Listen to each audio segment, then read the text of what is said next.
highly effective people, Stephen Covey. Oh my God, you're giving out the names. Hang on, huh? Who's that? Is a very familiar voice. Is that Yeah, the yeah, guy? yeah. So, Some voice have also become familiar. Unfortunately, in this world, there is no, what do you call, I'm not able to see you, but I can now make out by your voice. Okay, good. So these are names and these are names. Very simple. I want you all, now that among all the things that I have learned is that I have learned Google Forms very well. And I would like you all to, where's that? I would like you all to complete this for me. And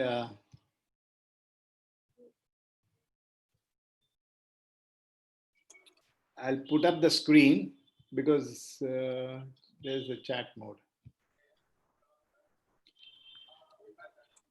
Yeah, fill up this form, fill up this Google Forms. I want to see how many of you can actually come out with answers for these. For your convenience, I put both of them in one screen, and let's see how many of you are able to. And then we will discuss a few of these books, and I'll tell you why I bring them up for you. Okay, I'm going to give you. It's 1:30. What's the time? 1:33. I'll give you about 5 minutes. Let's say, or 1:40. We'll come back on this. Right?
Are you all done?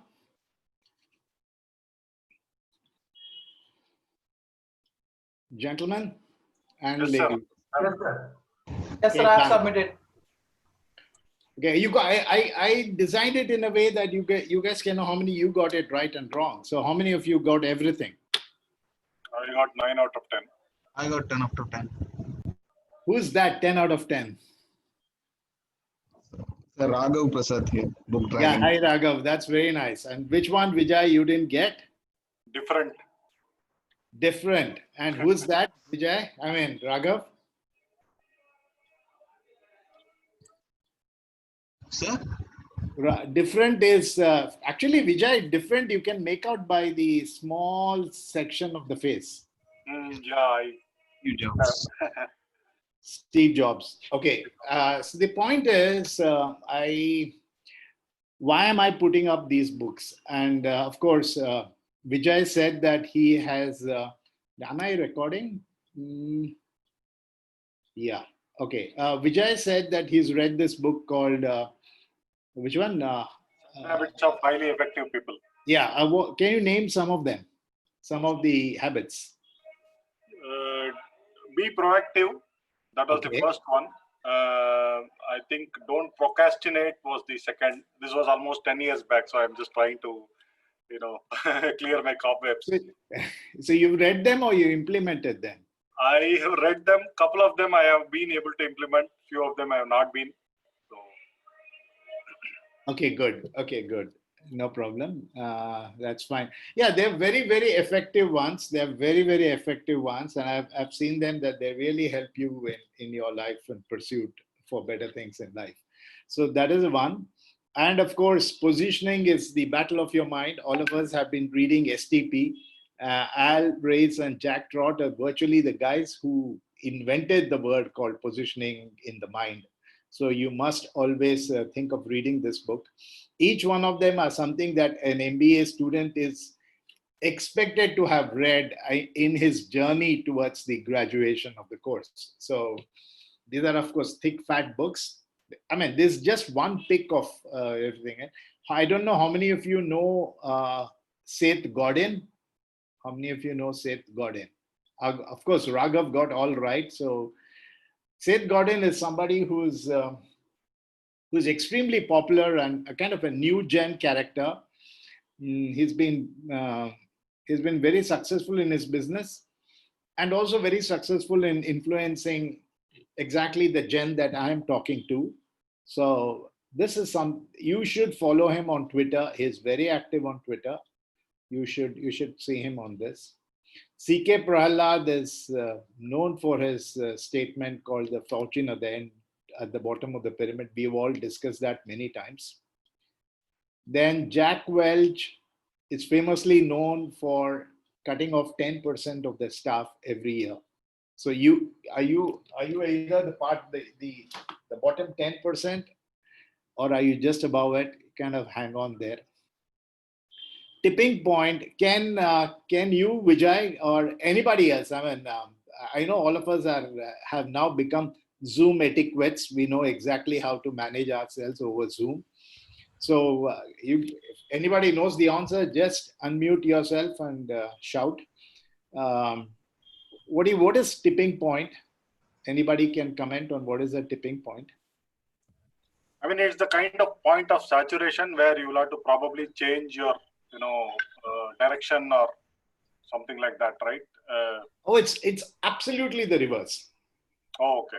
So how would you rate it?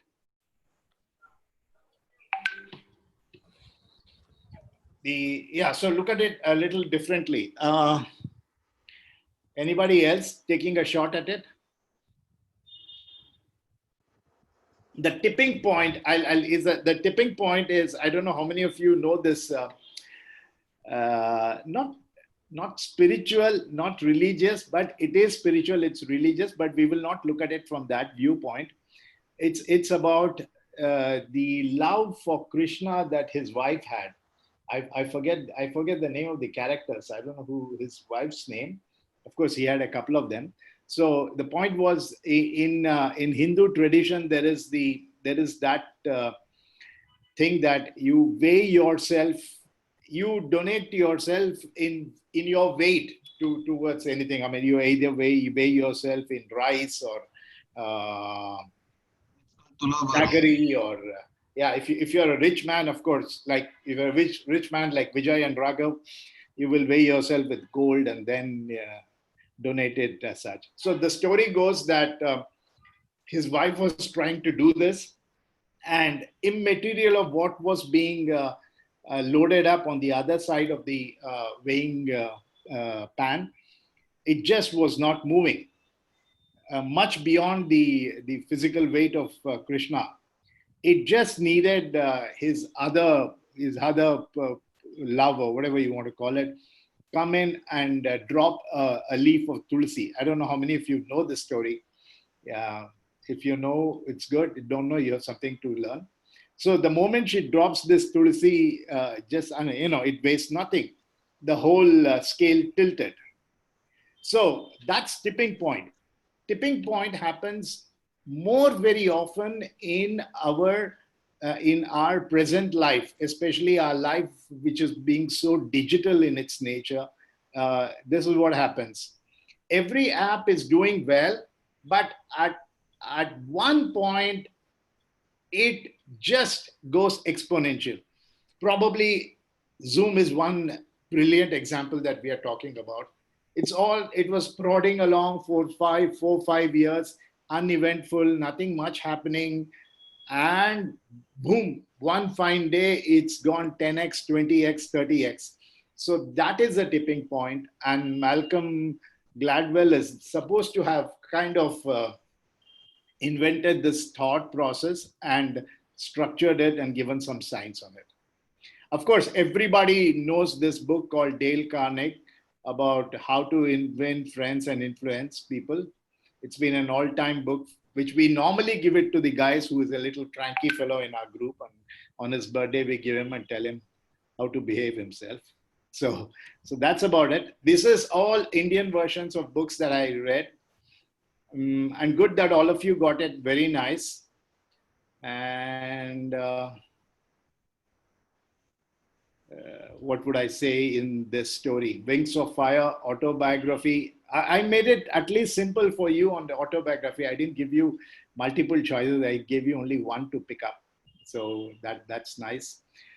There's something that I want to actually bring up is Captain Gopinath. How would you know Captain Gopinath as? Air Deccan chairman. Air Deccan chairman. And how many of you have read his book or actually gone through it in some phase or the other? He has a very interesting statement to make. And Captain Gopinath grew up in a very small village in interior Karnataka and was a bright boy, was a bright student. He was doing reasonably well in his primary education. That was the time when Sainik School decided to open up a branch in Karnataka. And so they decided to conduct a written exam. So his teacher, who found him very, very smart and bright, suggested that he should go and write that exam and see if he can qualify to do his rest of his education out of the Sainik School. So Captain Gopinath, who had not even stepped out of his house at that young age, decides to go there and sits down to write the exam. He notices that the exam is available in two languages, English and Hindi. Poor fellow, he's not good at both of them. Obviously, he's not at all good at Hindi, but he hardly can write well in English. Anyway, he completes the exam, comes back, and his teacher asks him, how did it go? Normally we would, when you come back from our exam, we normally want to get that out and we say, all done, good. And we leave time to just kind of fade away. So, but Captain Gopinath was somebody very different. He was very expressive. He told his teacher that, sorry, I couldn't do well because it was in a language that I'm not familiar with. and so you must excuse me. Well, these are stories which have brilliant endings. And the teacher was no ordinary teacher. The teacher said, that's unfair. You Sainik school conduct an exam in Karnataka and you have Kannada as no option for writing. That's wrong. So he writes to the Sainik board saying that you came here to pick up students from Karnataka and you have English and Hindi as a two choice. That is very incorrect and be pretty disappointed. The story doesn't end there. They write back to the teacher and tell him they apologize and they say that we are redoing the entire exam. And this time Kannada obviously is an option. And you know what the rest of the story is, that he is Captain Gopinath. So you know what happened to it. So I find this a very interesting story. And oh my God. Just give me 1 second. Let me take.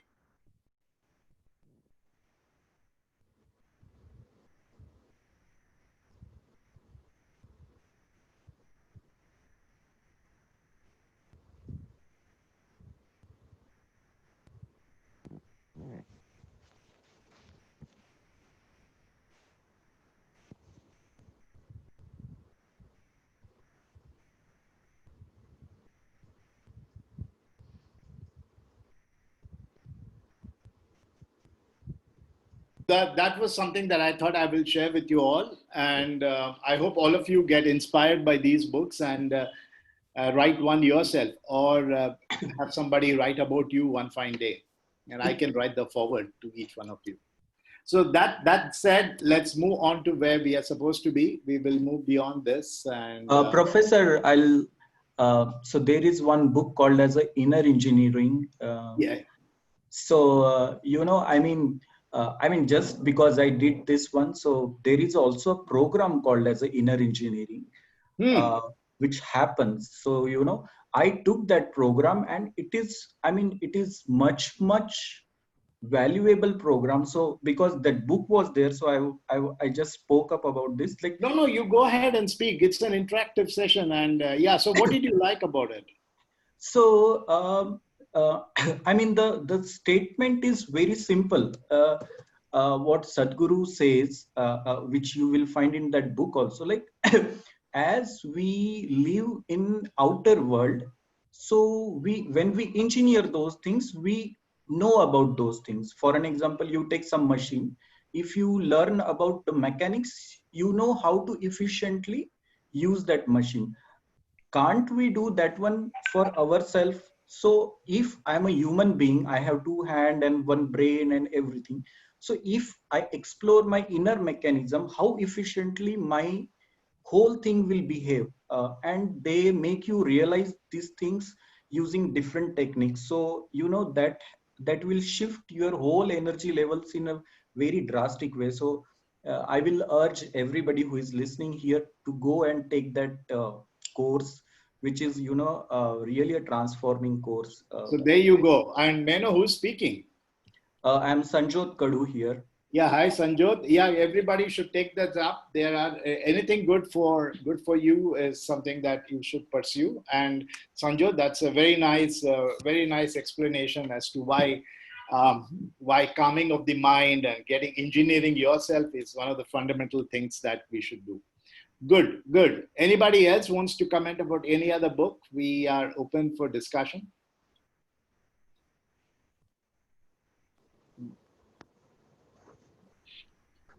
Okay, good. So let's, what am I doing today?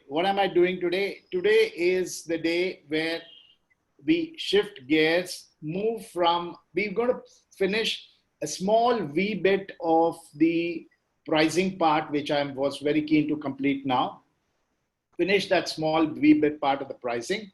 And so far, we have been concentrating on a B2C concept. I talk about how the customer feels, and the customer normally in our discussion has been an individual.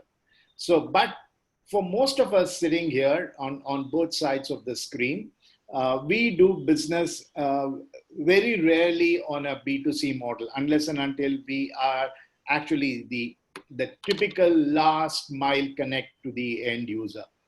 Most of us are doing business on a B2B position. So we were going to spend a little bit of time on pricing, talk about pricing. And I have a case study on a B2C, which will then complete the course on the B2C part of it. I have a small Google form as always, which I want you to evaluate yourself at the end of this next 30, 45 minutes or so, just to make sure that you are in line with the B2C part of it. It also helps you to revise yourself. And if you're done with that, you will also do well in your exams. So that being the double intent.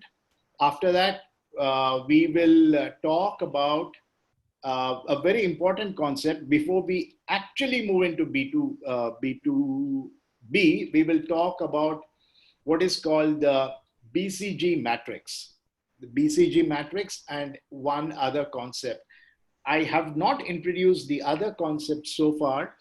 We are possibly in the 4th academic term of Dayanand Sagar.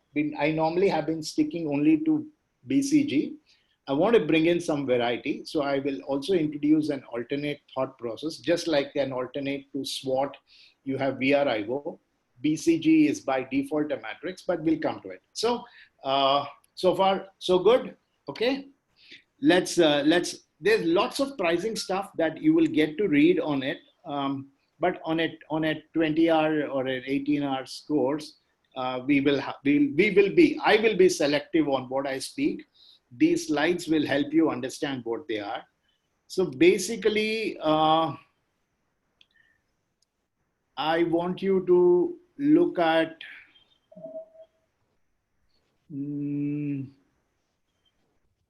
this is something we'll not spend too much of time on this, but this is one place that I want you to focus on. We've always known pricing as, can you see this slide or do you want me to go full screen? I think this is good enough.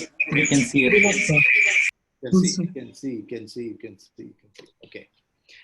Yeah. So what happens is normally we have seen pricing as pricing as winning business. We've seen pricing as one reason why you lost the business, given everything else is saying, given your product is one-to-one and all that. But pricing also is a brilliant killer strategy when it comes to handling your competition. Now, an example here is Samsung sitting pretty quiet, tight out here.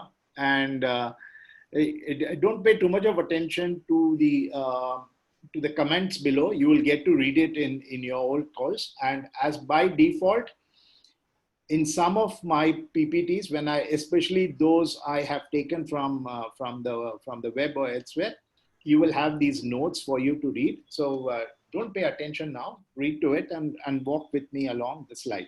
So normally what happens is Samsung is considered to be a leader, and we assume so that in this mobile business, and they are aggressively working on the market. Assuming that we are talking about the product costs, the product is being sold at $100, and Samsung is doing very well, has a healthy margin. And what is that healthy margin? Is that the cost of production of this mobile phone or this tablet or whatever that is we are talking about, is that it costs them $80 to produce, and they're selling it presently at $100. So they're making a cool, nice $20 profit and going along. One fine day, another competitor gets in.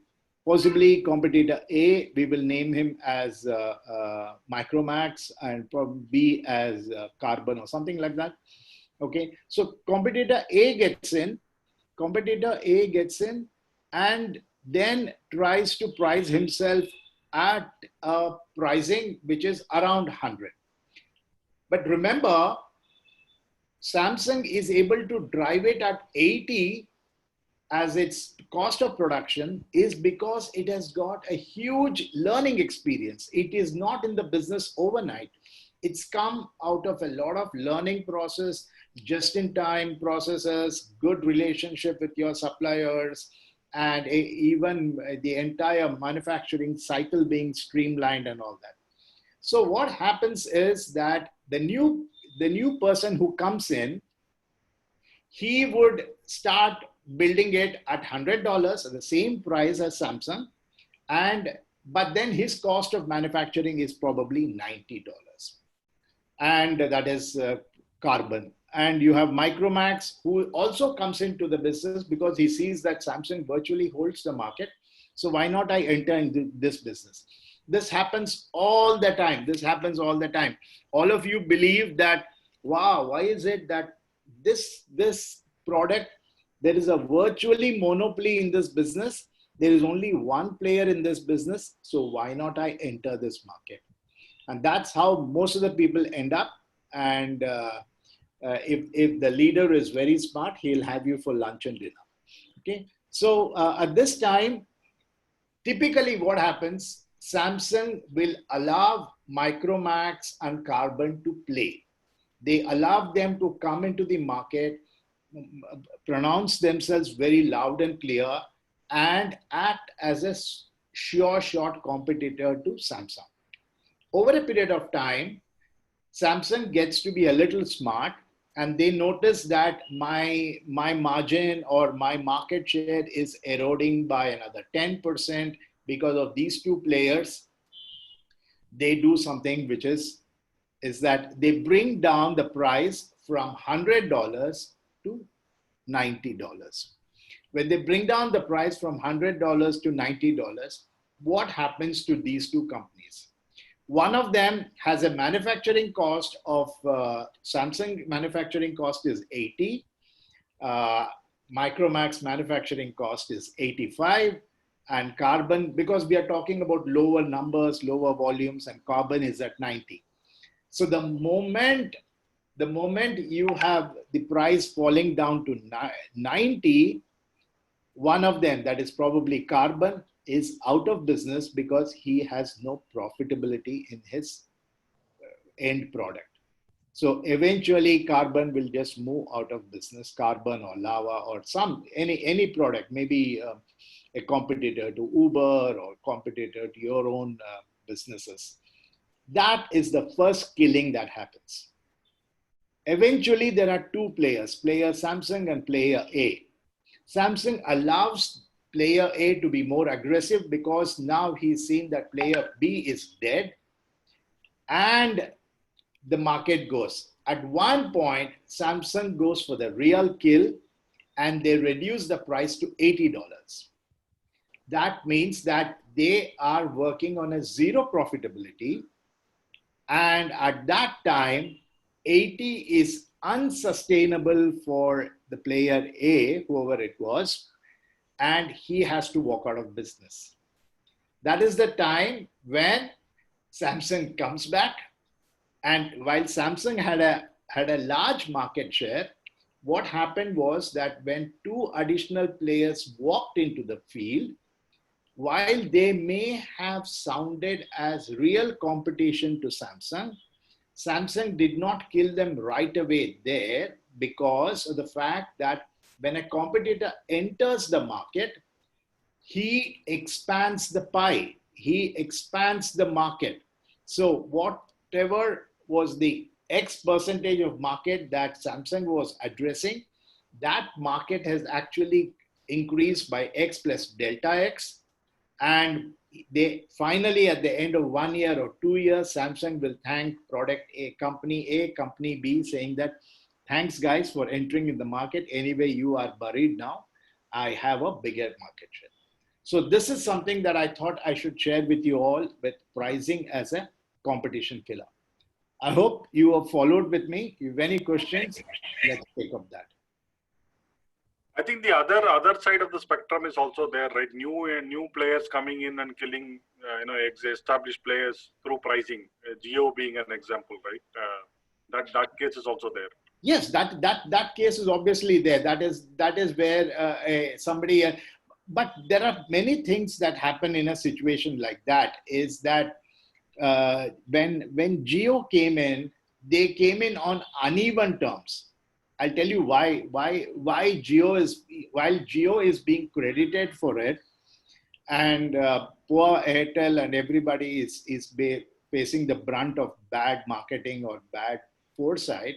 Is that if you remember the fact that when Airtel started business, there was possibly 2G. Then there was 3G, or there was 3G plus and Edge. And whereas when Geo walks in with the state of the art technology. Geo walks in with the state of the art technology, and they don't have what is called residual issues. There's another specific word for that. I'm not getting that word. Baggage. Yeah, they don't carry a baggage. They don't carry the baggage of having to serve, because you see, you're mandated to have 2G connections so that even the non-smartphones have to be served. That's the Government of India regulation. Then these guys also have to do that, but Geo has its own way. So yes, that is also true that the reverse happens, but this is also what could possibly happen in a field. Okay, good. So that done, we will move into something else. I'm going to stick on to this one particular slide for a moment, and if we all understood what it is, we will complete this chapter. So where do we want to start with? Dynamic pricing. What is dynamic pricing? Dynamic pricing would be, Vijay unmutes. Go ahead. Uber. Okay. What does that mean? So you change as per the fluctuating, demand. If there is more demand, you depending on the volume, you keep changing. There is no specific pricing. Correct. So that's dynamic pricing. Pricing can change. This is like the price. The typical example is the price of fish. The price of fish in a Japanese supermarket. Is that trains also, sir? Pardon? Even for some trains also, sir. Nowadays there is dynamic pricing and absolutely. Dynamic pricing is there even for your movie tickets, I guess. Right. Yes. One example for airlines: the more you search, the more number of people are looking for that particular flight. They increase the prices immediately. Yeah, Karthik, what makes you think similar to me? Because I have noticed that of course, I've forgotten which way is the airport nowadays, but historically, pre-COVID days, if I were to book a ticket, I would go to Make My Trip and say Bangalore, Mumbai, and it gives me an option. Then I go to another site and come. By the time I come back, I think Make My Trip knows that I'm going to fly, and they increase the flight prices. Right. Yes, absolutely true. There are all kinds of things that they do. What is predatory pricing? Who is a predator? Can we begin by the definition of a predator? Who is a predator and who is the prey? Basic non-marketing definition. Who is the predator? Who is the prey? Like the lion and the deer. Lion is the predator. Absolutely. So what is a predatory pricing? You just want to kill the competition. You probably take a hit on your margins also if required. The Samsung example that we spoke absolutely about. No, in this case, Geo, I think. No, Geo, yeah, go ahead, Karthik. Yeah. No, sorry, this was Amarnath. I think Geo was the classic example, I guess. Absolutely, Amarnath. Because a predatory pricing is not a permanent pricing. Absolutely, Amarnath. Predatory pricing is you kill it, and now you know what is happening. Geo is going to TRAI and also crying, saying that, prices are very low. We should allow us to increase the pricing. Otherwise, we will be out of business. But then only Geo can do all that. So then pay what you want is pay what you want. So we DTH as an example. DTH as an example. Okay, like what? Like, so what are the channels that you choose? So only pay for that. Pay what you want is something, there are lots of you on this line. I want more noises. I actually have to, at some point, I have to say mute. If there's only one Amarnath, one Raghav, one Vijay, then unfair to others. Okay, so I want all of you to unmute when you have an answer. Let's make it interactive. A pay what you want is a very unique situation where they allow you to decide what is the price that you want to pay. So shall I give an example? Pardon? I'll give you an example. Yes. Here, somewhere in Kolkata, I've seen this restaurant which allows people to come and have their food, and they have a box there. They just, I mean, it's some kind of a social factor which they involve in, and they have this box, and they tell you that more than 10, 12% or 14% of the profits are going to go for this particular cost. The choice is yours as to whatever you want to pay. And most of the people actually pay much more than what would be the standard cost of food there. So I think this is what is probably coming in this picture.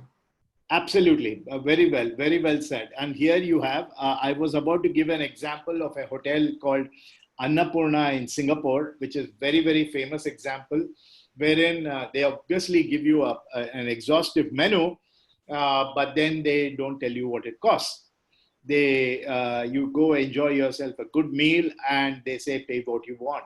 And as you rightly said, 9 times out of 10, you're likely to be more generous when you are allowed to make the choice. And this, of course, also happens when we get some work done by some sundry work done in our house, or we have somebody do some work, and then they tell us, we ask them how much it costs, and they say, give whatever you want.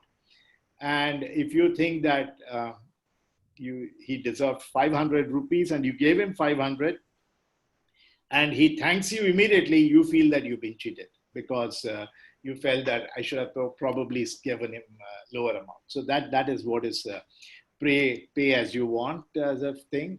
We also have freemium. Of course, freemium is something. Can one of you give me an example of freemium? Zoom. Zoom, yeah, exactly, brilliant. Yeah. For Actually, normal...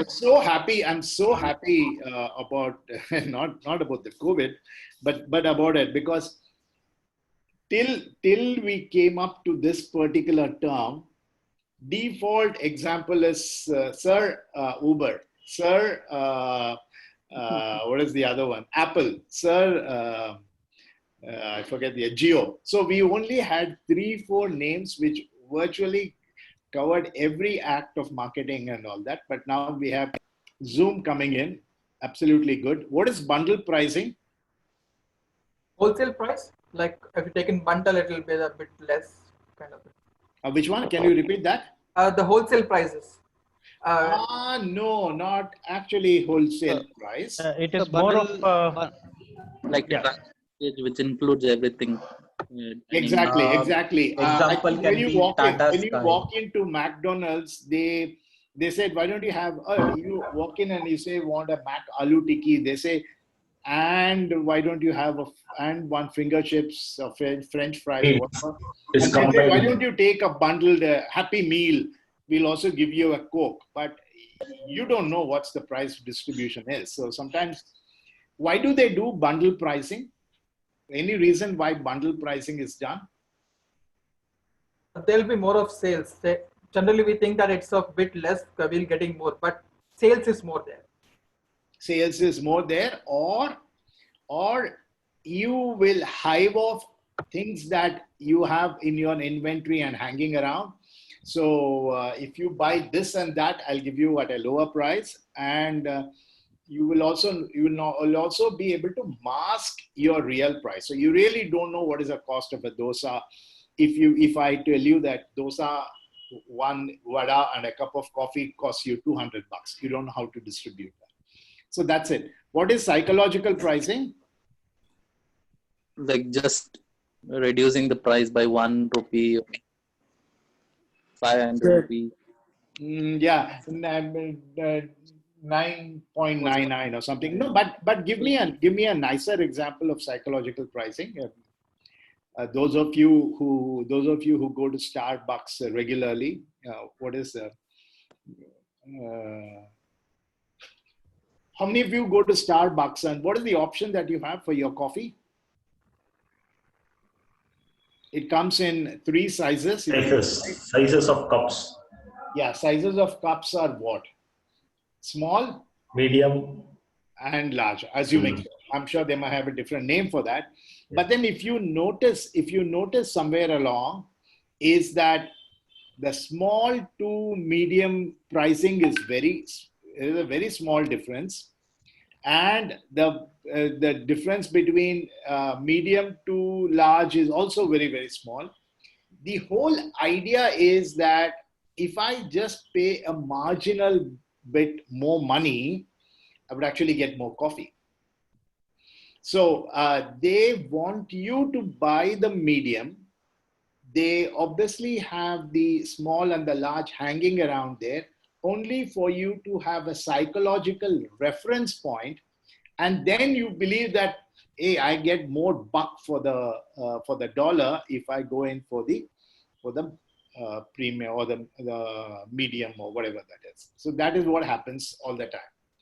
The other thing is that the psychological pricing has a huge impact is that 50% off on pricing. So that is also, there is another word for that, which is also called a bait and switch, but it also works on the psychological model. The idea is that I just saw this shop called Forever New or something. I'm sure you girls out there might like that shop. So Forever New says 50% off. So you walk into the store. When you walk into the store, what you want is not available at 50% off. What you actually want is available at a higher price. But it's a psychological pricing for you to enter in. Now, having entered in and having made up your mind to buy something, you might end up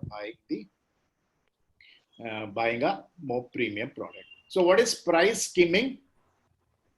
Sir, before that, I would like to talk about one example here, regarding to the psychological pricing. Mm-hmm. There is one watermelon seller who prices 3 watermelons for $10 and 1 watermelon for $3. So people used to come and buy 3 watermelons one by one after one actually. So it costs only $9 and teach him about the business that don't know the business like that. Yeah, but yeah, continue. The seller's intention was to sell the more numbers of units of watermelons, and also it's a bit psychological, right? It will make people to tell that seller is wrong, but the bait is. Absolutely. I know what you're saying is that he's actually charging you $1 more for 3 of them, but you actually end up buying one by one and saving $1 for the price of the 3. Very good. Yeah, that's exactly a good example of psychological. That reminds me of a movie that I saw called Delhi 6. I don't know how many of you watched that movie, which had Abhishek Bachchan and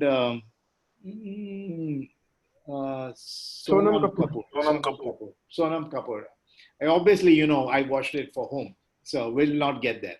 Okay, so in that there's a character out there who's the aggressive character, and there's another character who's a very docile character. So every time he tells him, ₹5 का coin लोगे या एक रुपया का 2 coin लोगे. So every time he picks up those 1 rupee coin, 2 number of them, and this guy says, "Dekho ullu banaya." At the end of the movie, he says that, of course, when all things come to an end, he says, "Had I picked up the 5 rupee coin, you would never have tried it out with me." So eventually, I picked up hundreds of rupees because you showed this experiment to your friends. So that's very nice. That's an example of psychological pricing. What is price skimming? Hard to guess, but I'll tell you what is reverse price skimming, and then you know what is price skimming. One of the biggest challenges that every business faces is that how do I price my product? And especially in markets that you are new to, and in markets that you have you don't have much of an experience, price skimming is a big issue. Because what happens is if you position yourself too low, then you know what happens is you don't want to buy it because it's a lower end of the product, and you position yourself too high, you really don't know, you don't get the market. But what is reverse pricing is something that all the girls out here do very often when they go out and shop in fashion streets of Mumbai or elsewhere. Is that you like a dress or you like a pair of footwear? The guy says $500 and you ask for 100 and you get shouted at.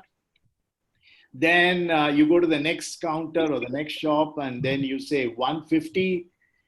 At some point in your interaction, eventually you will hit a favorable pricing wherein you are also happy and the seller is also happy. At 150 rupees for a 500 rupees product, you got thrown out of the shop. At 200, you were asked to reconsider. At 225, everybody is happy, something like that. So that's reverse price skimming, wherein you keep on increasing, you as a buyer, keep on increasing the pricing till you achieve a midpoint. Same thing happens on the pricing factor for any services that come up with. So initially you price a product, look at what percentage of the market reacts to it, and then keep fine-tuning your product till you achieve what you have in your mind as a reasonable market share that you want to achieve. So that is done. What is economy pricing? I don't think we need to bother much. Economy pricing is pricing where you only get a few comforts for what you do. Yes.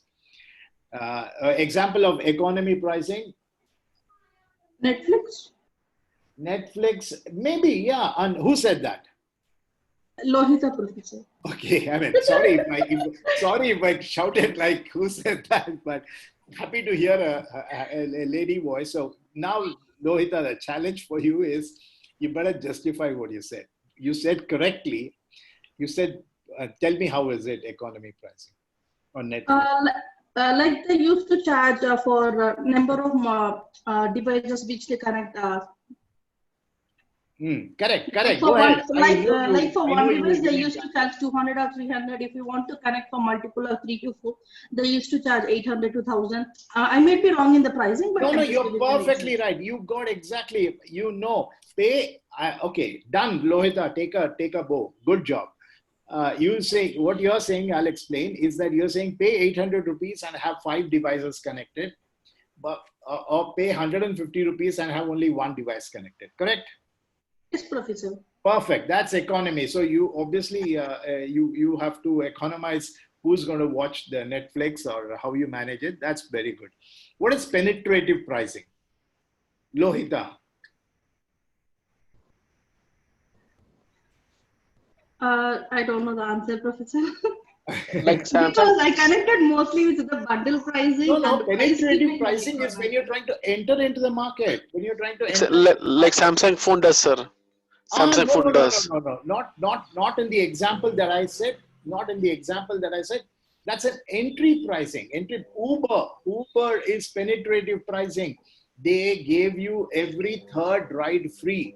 They gave the driver 120 rupees, 150 rupees for a 50 rupee ride that he completed, because they want to penetrate into the market. They will do anything to get into the market. Eventually, all of us had Gmail accounts in our company, and then once we are all stuck to it and happy with it, they started charging us for Gmail, right? On our company accounts. So similarly, penetrative pricing is to get into the market, catch you, and then increase the pricing. Of course, you know what is premium pricing, right? Yeah, premium pricing is pricing that gives you lots of additional features. So this done, we are done with the subject of B2C on this. Any questions as I move to the next one? 222. 222. How do you want me to do it? I have to.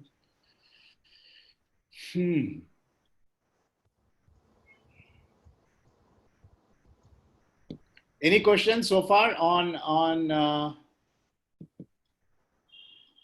penetrative pricing or whatever? Just a question about where the scenarios where they hike up the price and discount it. Is that skimming? Hike up the price and discount it is not skimming. Skimming is actually meant for you to, skimming is actually meant for you to settle down to a price point. Settle down to a price point wherein you are eventually happy. Price skimming happens when you really want to know what is the best market that you can get hold of. We can say negotiation. Bargaining. Yeah, maybe you can say that. You can say that. Okay, so good. So let me run through one. Sir, I have one question, sir. How does this DMart or the Big Bazaar work, sir? Which model it works? Oh my DMart. God! Oh my God! Okay. Who's speaking? Surya. Okay, I'll tell you why I keep asking who is speaking. It's because my screen mode is a very different mode because I human nature, I want to see myself, and also 10% of me and then 90% of the presentation screen. So excuse me when I keep asking who's this. So Surya, that's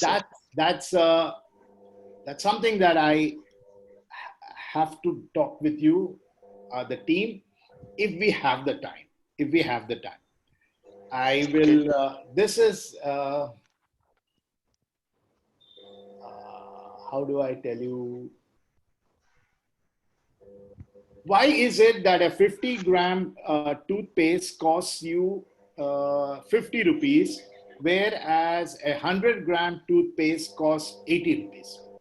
What is the logic? Packing charges. Okay, Variation. packing charges, fair enough. Okay, what else? It's market capturing strategies, because toothpaste raw material does not cost that much. But no, hang on. We're not in that thought process. Dealership charges, sir? No. Let me tell you what the answer is. How many of you actually squeeze the last milligram of the toothpaste in your from your toothpaste holder or whatever that is? I do. Yes. Every one of us. Every one of us. If you didn't do it, you must be Mukesh Ambani. I'm sure Mukesh Ambani does that too as well. So the point is, but the very fact that you see a brand new toothpaste, how much of paste do you apply on the brush? You will generously apply a full on the entire brush, bristles, and brush yourself. But towards the end, even if a small one bristle is covered, is more than happy for you, right? So what happened? What does that mean? What does that mean? Psychologically, the larger the size, the more liberal you are in terms of using it. Similarly, what happens is, so you will be more generous. If you have a packet of biscuits and you have only 2 biscuits left, you're not going to share it. But if you have a dozen biscuits left, you're going to be very generous. Similarly, what DMart does is that DMart says that I bundle it, not in terms of the bundling that I said, but in terms of single thing that you need to buy 3 toothpastes, you need to buy 1 dozen soaps. So then I'll give you at a lower price. So if you have 1 dozen soap, even when you're having your bath, you're going to be very liberal because you know there are 11 more lying in my wherever. But also, even on your 11th or the 12th soap, you're going to be very generous because, you know, I'm getting a big deal. I'm getting a lovely deal with DMart. So I'll go next and buy another dozen of them. So that is what is the primary motive in which they sell. We actually, if we have time, we actually go through that process of discussing of how it impacts you and how it plays on you. But we'll keep it for the last hour of the last class if I have time. Is that good? Okay, sir. Okay, Professor. Okay, but I hope I was able to give you some thought process on why somebody like Metro or why somebody like Metro, of course, wants to give it to the enterprise, but you also go and buy it because you will have to buy it in larger volumes and things like that. Okay, so that done. Let me see what's the time. 2:38. Can we go till about 3 and then take a break? Is that fine? Yes, Fine, sir. Okay, fine, perfect. Okay, Professor, fine. Okay, great. So I'm going to, we normally have to do a lot of case studies in our thing. I was starting off with what is a case study. I don't know if I have that here, but normally a case study is something that you will do. You've already done 1 or 2 case studies in your assignment so far, and you've learned it. But what you learned is you didn't really do a case study. You actually took up a case and then decided how business would evolve in the future. But a case study is looking at a series of events that happened to an organization or a company, what they faltered, what went wrong, did they do a correction, or did they eventually have to hang themselves to disaster? So that is what is a case study. And all of us learn, you know, there is a very, very important statement which says that post-mortem is a perfect science. What does that mean? Is post-mortem is a perfect science. And all of us are watching one post-mortem issue which is being bombarded to you up and down by all television channels. What are we talking about? Sushant Singh. Sushant Singh Rajput. Yes, absolutely. After his death, we have everything seems to fall in place. We exactly know what happened. That's because post-mortem and or forget post-mortem. The best of the commentators are the worst of the cricketers, right? Sanjay Manjrekar seems to speak his best and Harshad Bogle can keep his mouth shut, but they seem to know the answer for every blessed thing. Is because they don't play the game, but they are only commenting post the event happened, okay? So post-mortem, case study is also a post-mortem. After that event has happened, we are standing by and watching that event to see what happened. So that said, we're talking about an interesting thing about one of the Tata company. You see, there are lots of Tata companies here. There is mass products and there are very variable products and selective products, something like Titan, Tanish. We are going to stick on to Tanish. Tanish, who doesn't love Tanish and who doesn't love gold? Because gold has been an eternal part of our life and savings and expression of love. So that said, Tanishq, relatively a new player into the market. As you can see, gold always goes up. And today I'm told that gold is at an astronomically very high price. It's the worst time of the year to buy gold. But ask your wife and she'll tell you this is the best time to buy gold. That depends on who is buying for whom. Okay, so Tanishq, as you know, is a Tata Group company. They're into lots and lots of things. They are a conglomerate by their own sense, and they have been very successful in their watch division, the Titan watches. After having done very well, this is again a post. I don't know how many of you were born 1995. So this is a rather old story, but gives a lot of insight into how the role of marketing and getting to understand the customer well.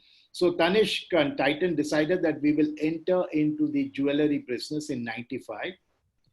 And what happened after that was that Tanishq performed very badly in the first 3 years. They posted huge losses. At one point, the CEO of Tanishq actually writes saying that we decided that we will even walk out of that business. Then, of course, is all a happy ending story here. So they did a market research to find out what went wrong. And the rest of the story talks about how did they try to correct themselves. So the story at 1995 talks about an industry which was absolutely unorganized. We now walk around the streets and see the big players like GTR and I can't name many of them, but there are lots and lots of organized, in some way, multi-branch, multi-location jewelry shops. But in 1995, it was not like that. Buying gold or jewel was always a family business, and they were normally had years of association. My father bought from the same jeweler his father bought from, and they had a long life association between two families. Acharya shops, sir. Pardon? Acharya shops. Acharya shops. Acharya shops. Yes, Acharya shops, especially local areas or like. Yeah, very good. From Mangalore, Udupi, I mean, it's all there, and Joy Alcas.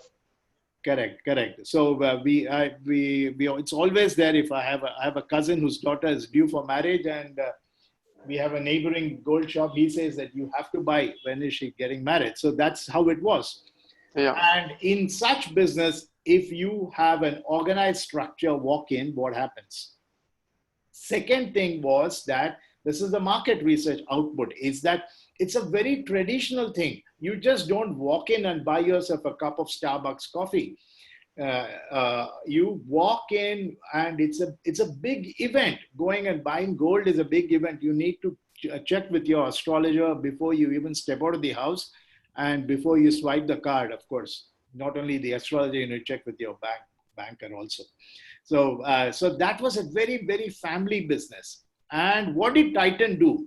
Titan is a corporate name attached to it, and Titan is Tata.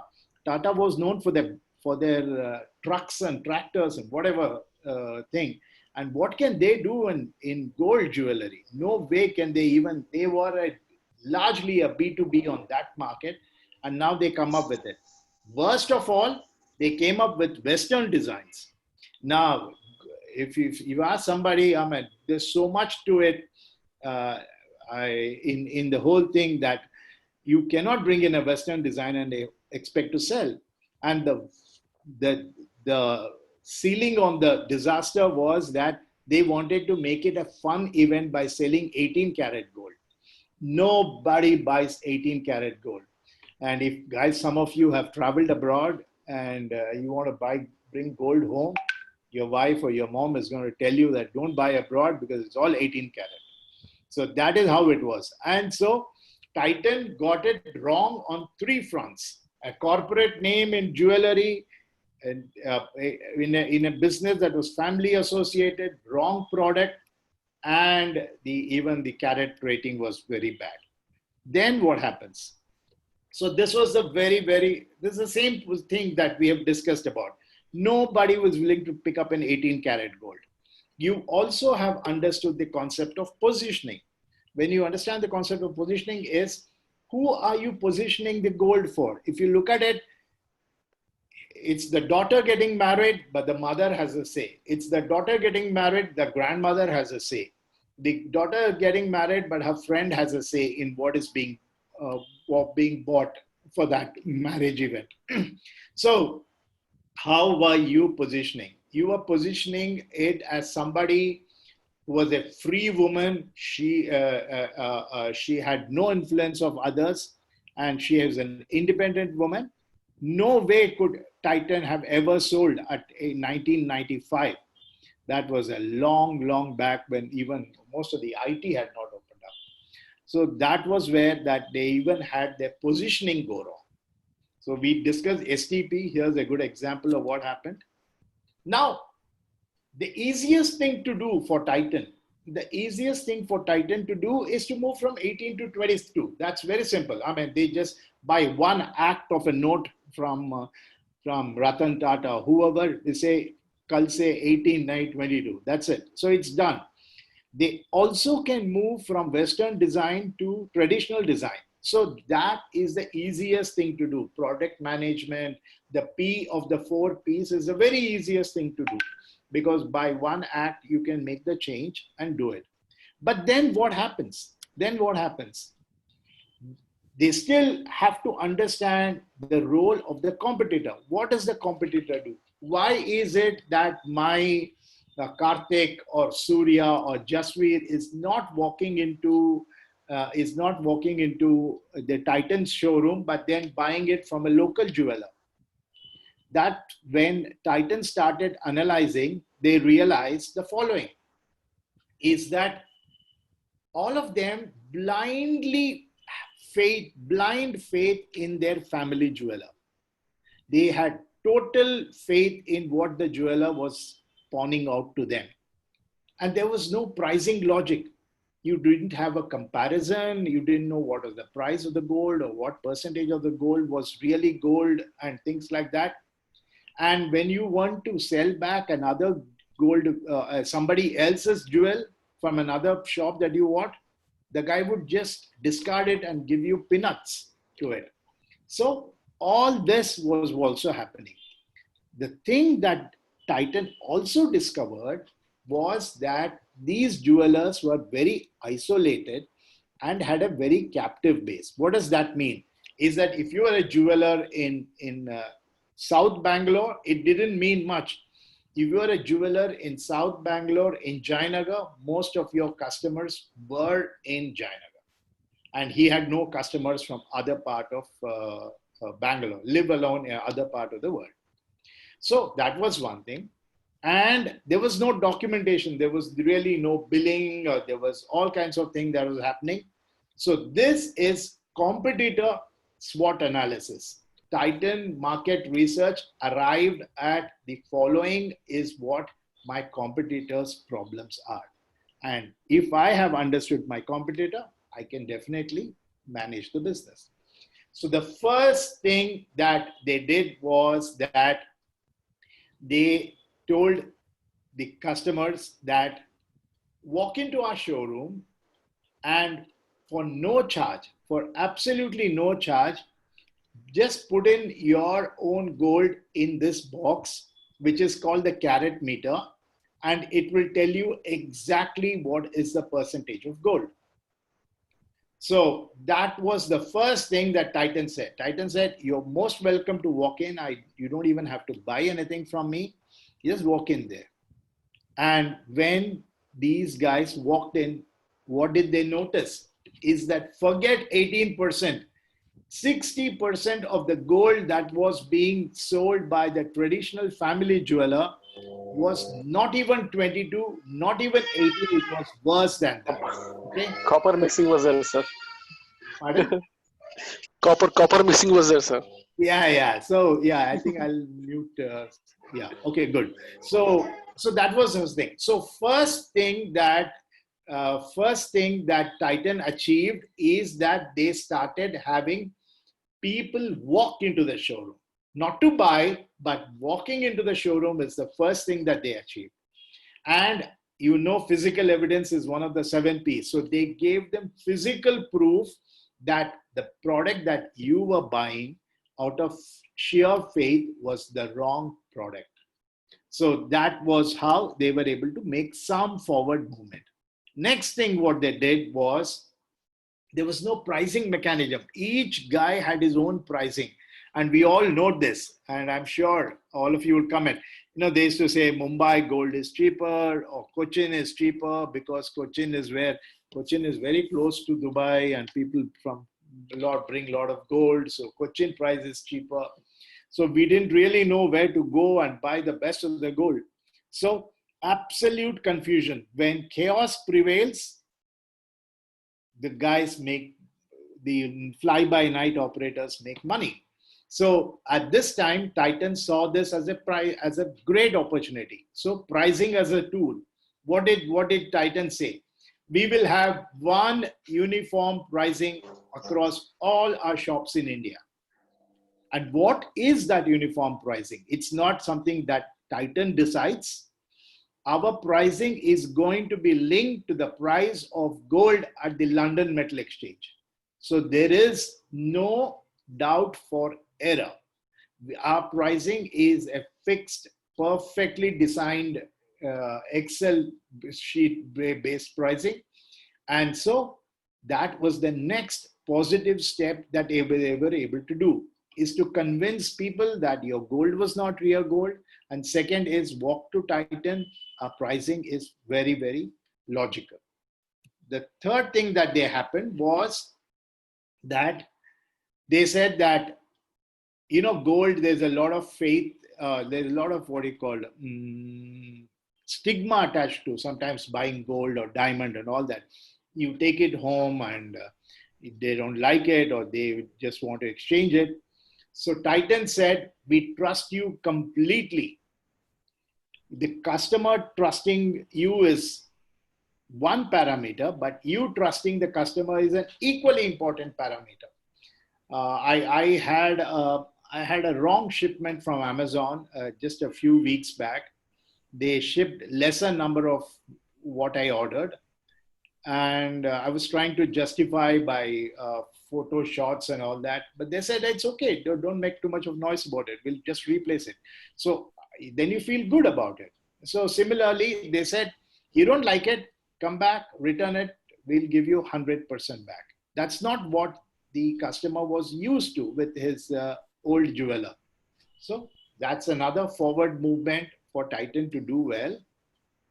And there's something else that they noticed. There's something else that they noticed was that, as I said, these shops were, these family jewelers were all very isolated.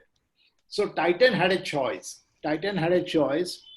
Do I open 50 showrooms in 50 cities, or do I open 50 showrooms in 10 cities?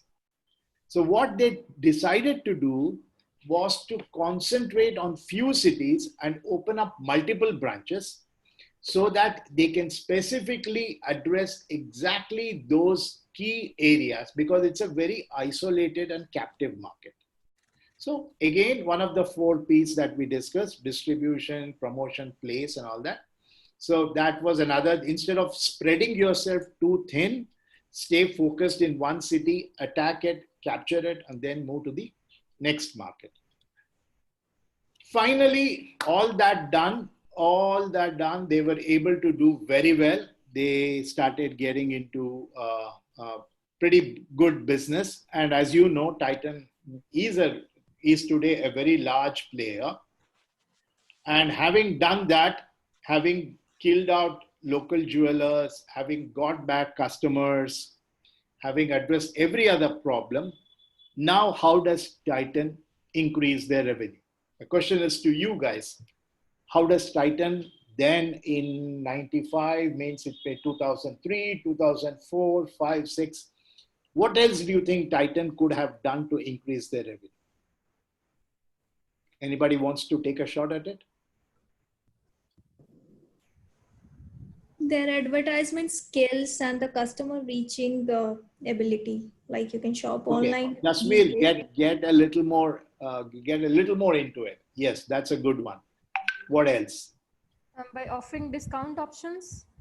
Okay, think a little bit more. Why give discounts when you might want something else? Yeah. So installments, sir. Yeah, well, that's one good example. Absolutely. Jasveer hinted for Surya to complete. Perfect. Very good. Next. Thank you. Yeah. Exchange offers, maybe? Yeah, all that good. So let's see what they did. Anybody else want to take a shot at it before we go there? Before anybody answers, I wanted you to pay attention to this. Go back to your instincts. Remember, nobody's talking. Nobody's talking. 95 disaster. Story is now 2007 and 2008. What's happened between 95 and 2008? trusted brand. They built Trusted that. brand. What Some else traditional happened? touch maybe, sir. So Pardon? traditional touches. Traditional Charge touches? and other things, sir. Making charge and you started a new scheme where you customer will pay 11 months installment and that will be from the company That's, side. yeah. But basically between 95 and 2005. Design, sir. Design change. There are designs Yes. are Why very design change? Jasveer, They- why design change? Sir, Surya, Customer process has changed. Yeah, Surya, but why design change? sir, they just wanted to capture Indian market, not the world market. No, So no, hang on. they bought I want South one Indian. of you to open up and tell me between 95 and 2005, what happened? a change in generation, maybe new Generation change. Absolutely. All of you were working. All Yes. IT jobs opened up. You had traveled Yeah. all around the world. You saw that your counterpart in the US is happily buying an 18 karat gold and marrying herself, and no longer is buying of gold a family matter. You might just walk in with your friend and buy it for yourself. The whole USP has changed. The positioning of the product, grandma has no say. The grandma never had a say in your husband, but now even that is gone. So why would she even have a say on your jewelry, right? So what changed was that the market changed. They came back with low entry models. They made as a accessory, sir, not gold jewelry. Accessory. Absolutely. They made it, yeah. You Yes. can just walk in and buy it for Yeah, $4,000. yeah, sure, yeah. Okay, good. So now are you tempted to go and buy gold, Surya? Fancy it. Fancy looks, sir. Okay, good. investment So also. all of that. So increased promotion. I thought one of you will come and say that entering smaller towns. So they entered smaller towns. You have, I don't know, but I guess there is a Titan in Raipur and there's Titan in Pithogarh or whatever. So this is what Titan did. And there you go. This is today an established brand. They are doing very well. And finally, so that's we are done. Finally, Titan wants to launch skin. Tata, after the success of Titan jewelry, they want to launch skin. So do you think the same thing will work? The same approach that they had for jewelry market will work for No, the sir. perfume? No, sir, it's different. Yeah, because the world has changed. It's all different. And there's no loyalty to this, right? Yeah. There's no loyalty and people buy it every alternate day. We get fed up of the same. I don't know. I'm not much of a user. So, but then there are few who are willing to pay thousands, but you get for 49 rupees also. So this is what it is. So I thought I'll share this presentation for you guys. And what's the time? Almost perfect to take a break. But hang on, we're not taking a break. Just give me 1 minute. I have to open up.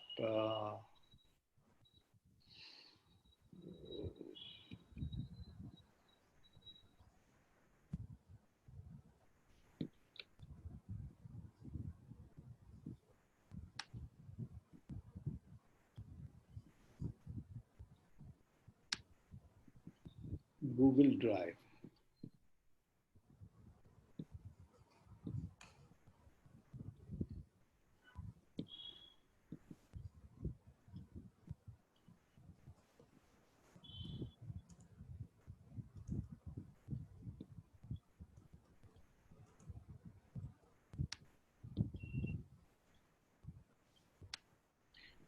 Okay, I want you all to wait.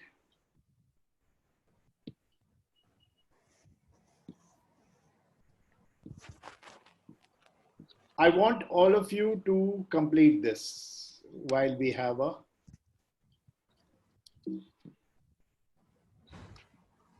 break. What happened?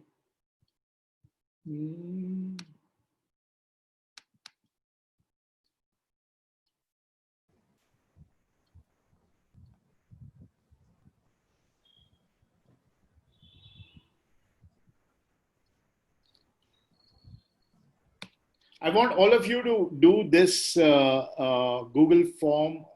This is called Marketing Management First Half B2C. I want all of you to self-evaluate for, I think, 18 marks or whatever it is. It's not going into your assignment.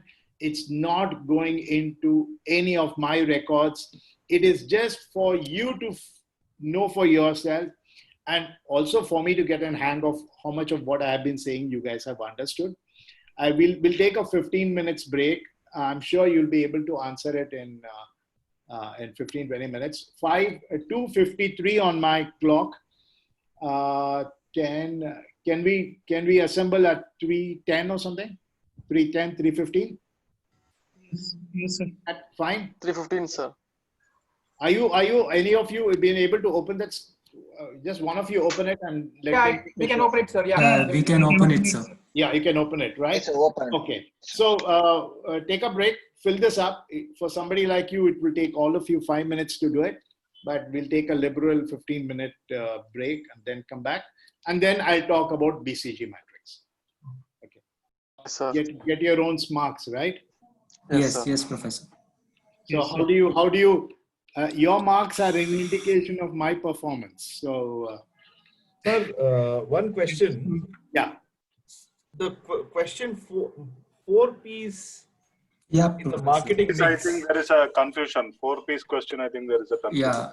Yes, sir. Instead of positioning, it is given as place. Place, sir.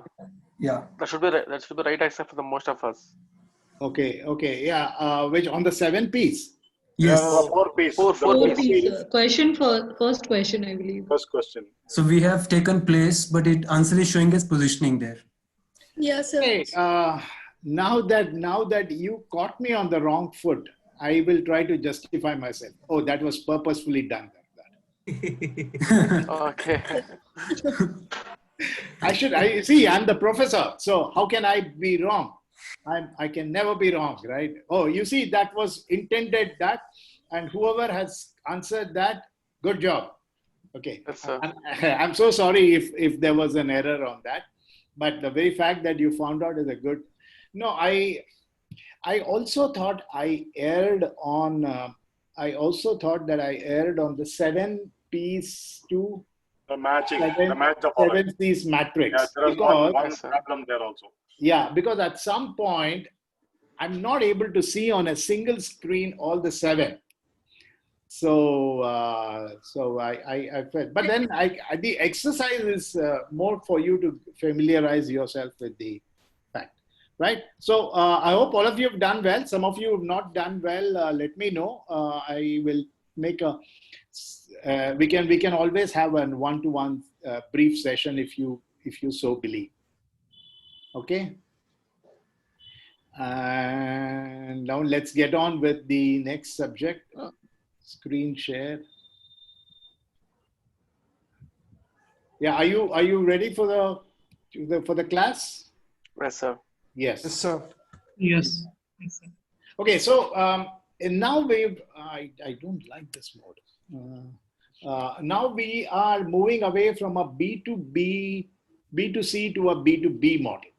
But before we get to a B2B model a little more, and that's what we'll spend in class 5 and class 6, we will look at how a company visualizes its product profile and what goes on in the minds of a company and which way should the company organize itself.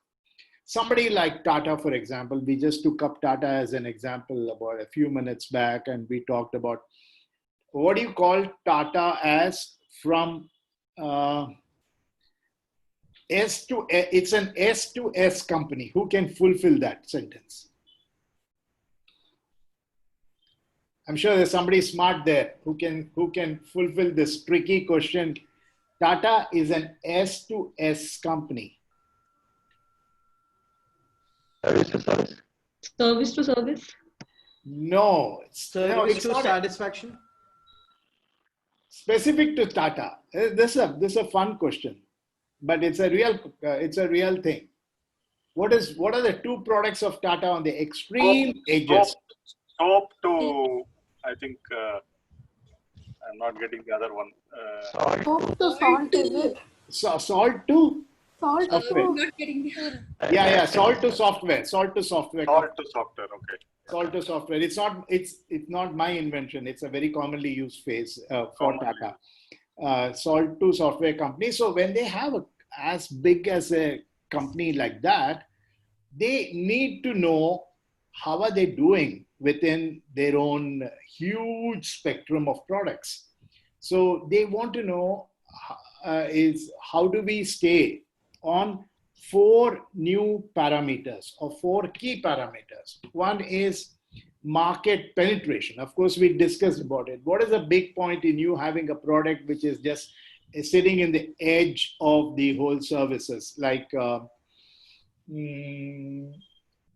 can't think of it, but then I'm sure there are all kinds of products which have their own unique dedicated customer share, but it's at 8%, it's at 10% value, it's not moving out there.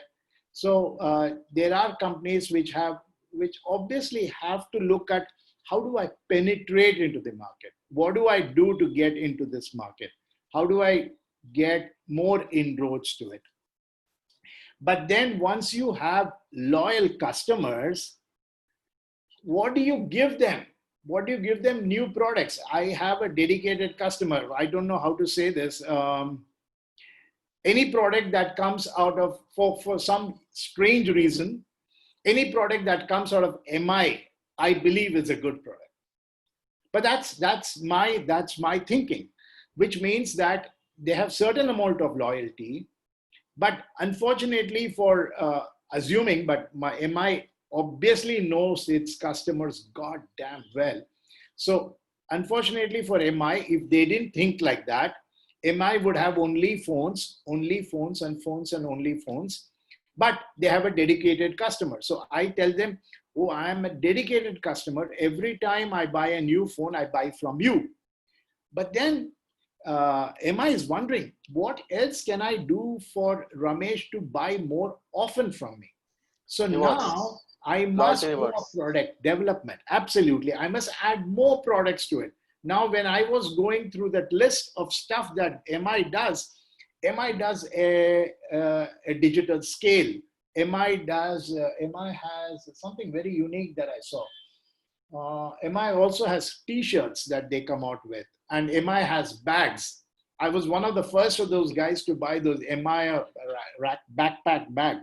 And it was pretty, the very fact that, so you have loyal customers and they're loyal to you. What do you do to increase with them? The second is that how do I bring in new customers to my own thing?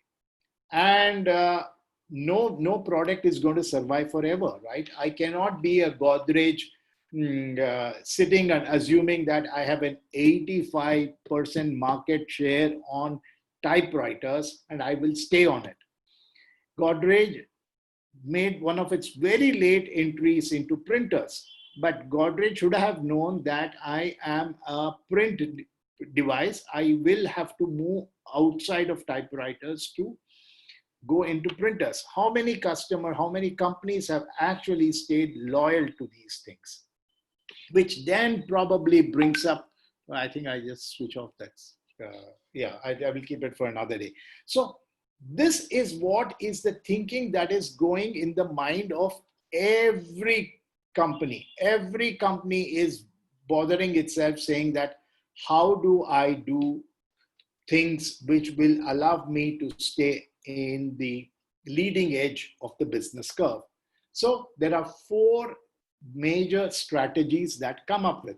One is called the market penetration strategy.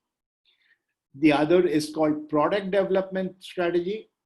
The third is called diversification strategy.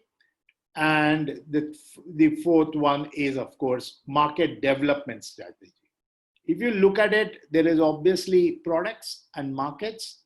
And it's a very simple 2x2 matrix that you have, and you look at various different combinations. We will probably go there, but there was somebody called the who comes up with these brilliant thoughts, is that one of this, which has now become a standardized process of any company to evaluate, is what is called the Boston Consulting Group Matrix. Now, Boston Consulting Group, anybody with Boston Consulting, raise your hand. Anybody sitting with Boston Consulting or have done business with Boston Consulting, let me know. Okay. Right. So Boston Consulting is a pretty famous group. They've been doing, and all along they come up with new and newer matrices of things that enables you to analyze yourself. You know, SWOT looks so simple, but it needed some individual to come up with a SWOT. So similarly, when we look at BCG, it looks so obvious, but then it's somebody who actually had to structure your thought process to get there. So Boston Consulting Group then came up with a technique which will allow the company to identify low performing assets, high performing assets, low performing pain points, or high opportunity points. There are some products that people keep on hanging on, maybe because they have a customer base they have to serve because of warranty or whatever reason. But every company has this very unique mix of it. So before you get into Boston Matrix, you need to understand two very important categories. We've done that very well. We've talked about it many times.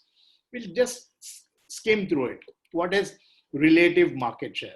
What is relative market share? Can one of you help me out so that I don't have to move my fingers to the next slide? What is relative market share? Compared to your competitors and peers. Absolutely. An example of that would be, you will, hang on Vijay, you will not use Uber, you will not use Jio, you will not use, what else? You will not use Uber, Jio, and Apple. Very tough, huh? Life is very tough with three. Indigo. Huh? Indigo Airlines. Yeah, go ahead. Tell me, complete the story. Let's see. Yeah, so Indigo Airlines, when going back to our Kingfisher story, right? They had Jet Airways, Indigo, Vistara coming in, and a lot of places. So what they did was they brought in these ATG, flights also to take care of smaller segments, and that's how they improved their, market share within the. Right. So Vijay, I want you to define relative market share for Indigo. How do you define Indigo relative market share? So how many routes do they have when compared to other airline service providers? Yeah, that's also one way. Yeah, good. What it also means that maybe the market is not growing. Maybe the market is saturated, assuming that people are not flying, or whoever is flying has already been, whoever can fly is already flying.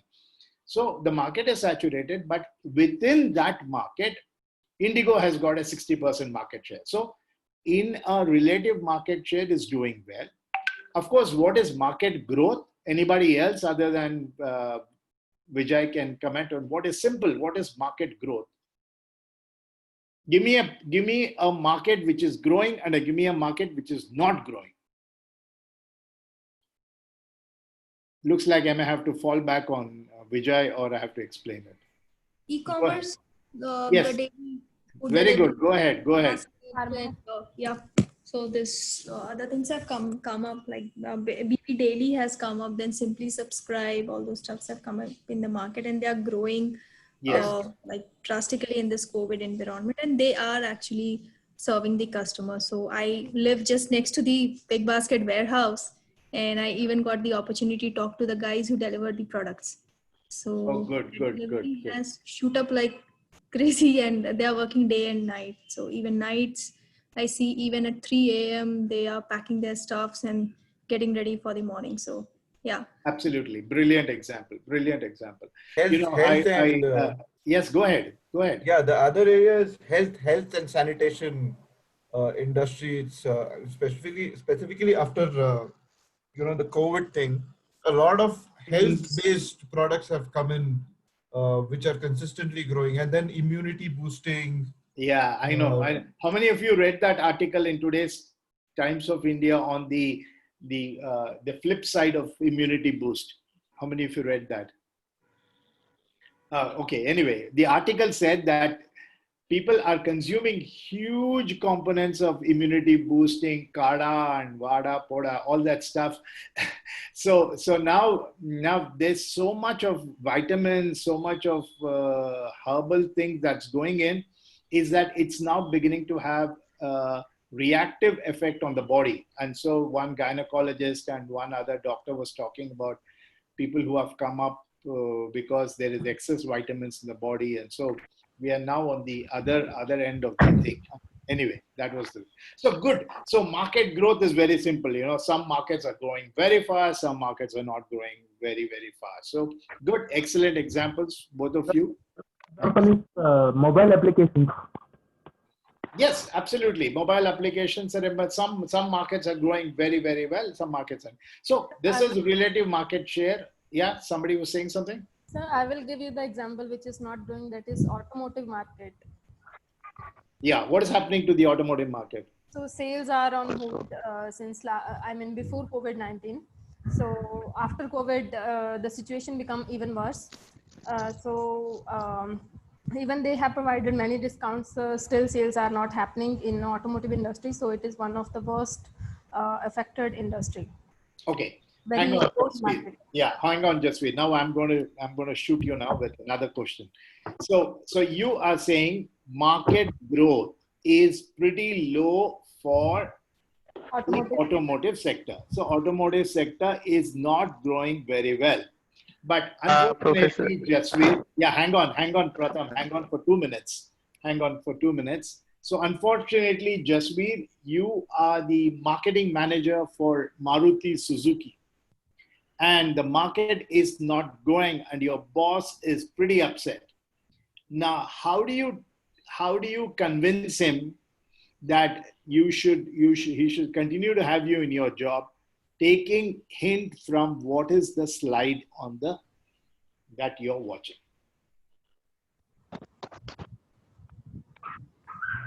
Do you understand my question? Yes, sir. Yeah. So the market growth for the auto sector is pretty bad. Your boss is very upset, but then you are showing your boss this particular PPT page and convincing your boss. What are you telling him? Maybe sales are low because maybe products are not qualified enough, or maybe. Okay. But what is written in the first line? What is the first line there? Relative market share. So what does that mean? For Maruti Suzuki, what does that mean? Other brands are also performing low. Yeah. Despite the market being low, don't fire me, Mr. Boss, is because Maruti's market share continues to be very good from a relative market share point of view.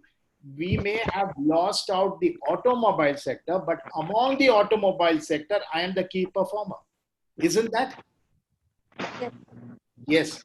So while Tata is very badly hurt, we are not that badly hit because our relative market share has actually increased even during the COVID period.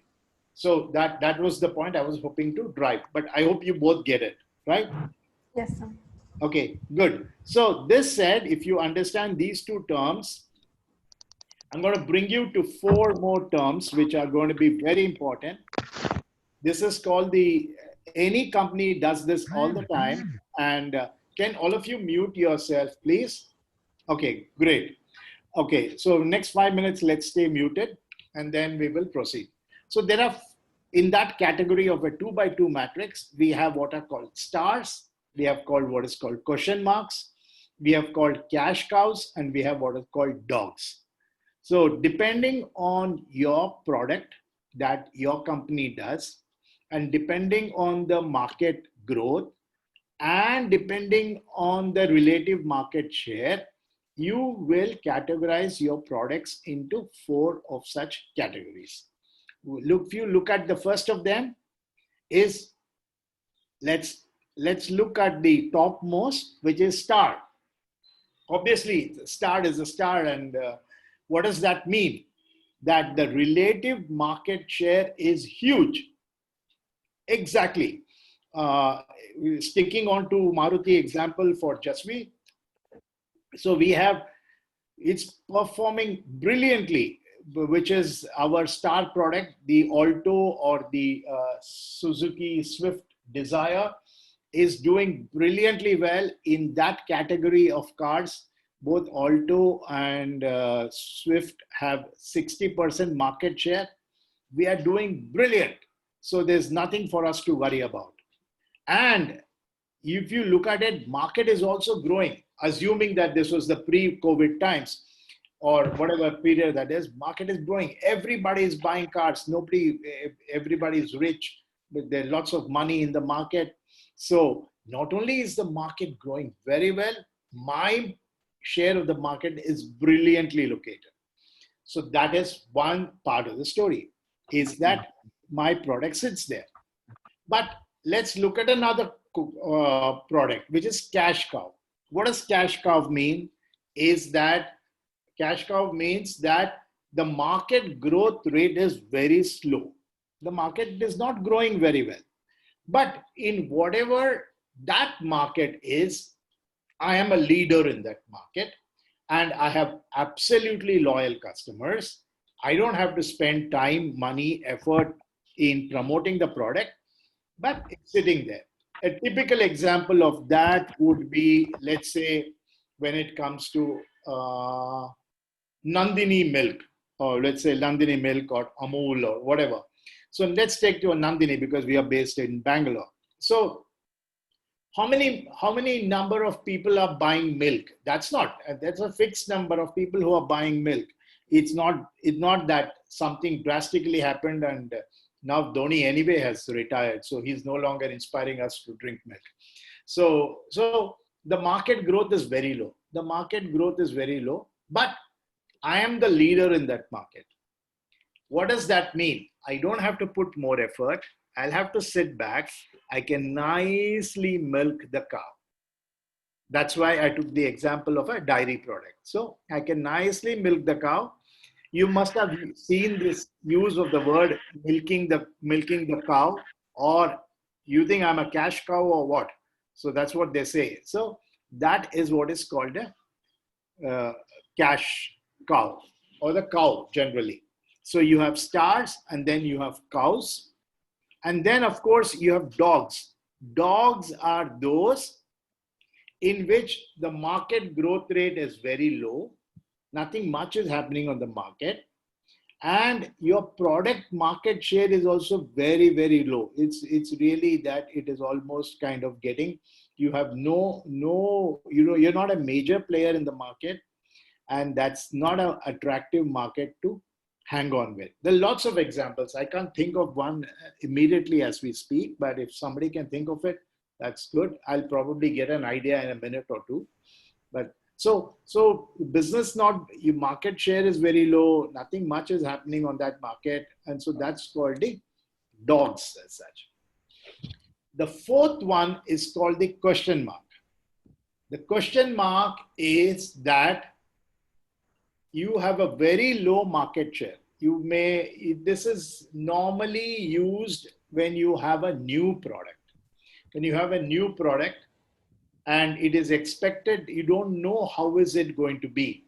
You are assuming that this wonderful product that you have got for yourself is pretty high on your market growth thing, but you don't know how your product will react. For example, I think I can think of one product, is that in the heat of Zoom and in the heat of Google Meet and in the heat of all other things, Jio also introduced what is called a Jio Meet. I'm sure some of you are aware of it. Yes, so what is Jio saying? Jio is saying, or what is that company called? What is that actual name of the company? Can anyone else tell me what is the name of the Reliance? Reliance. No, no. I think Which group? I think the company is called Geo Platforms. It's called, Facebook has invested not into Reliance. Facebook has invested into Geo Platforms. So the company is called Geo Platforms. Anyway, that's a small point of discussion. So Geo is saying market growth rate is huge. Look at Zoom. Zoom price of share of Zoom has gone up by 300% over the last 3-4 months or something like that. So huge market growth rate. Everybody is now spending money. I understand it's $120 or something. If you pay, you get a year-long subscription for up to 100 users for n amount of time. So it's probably worth my effort. So I'm all getting on there.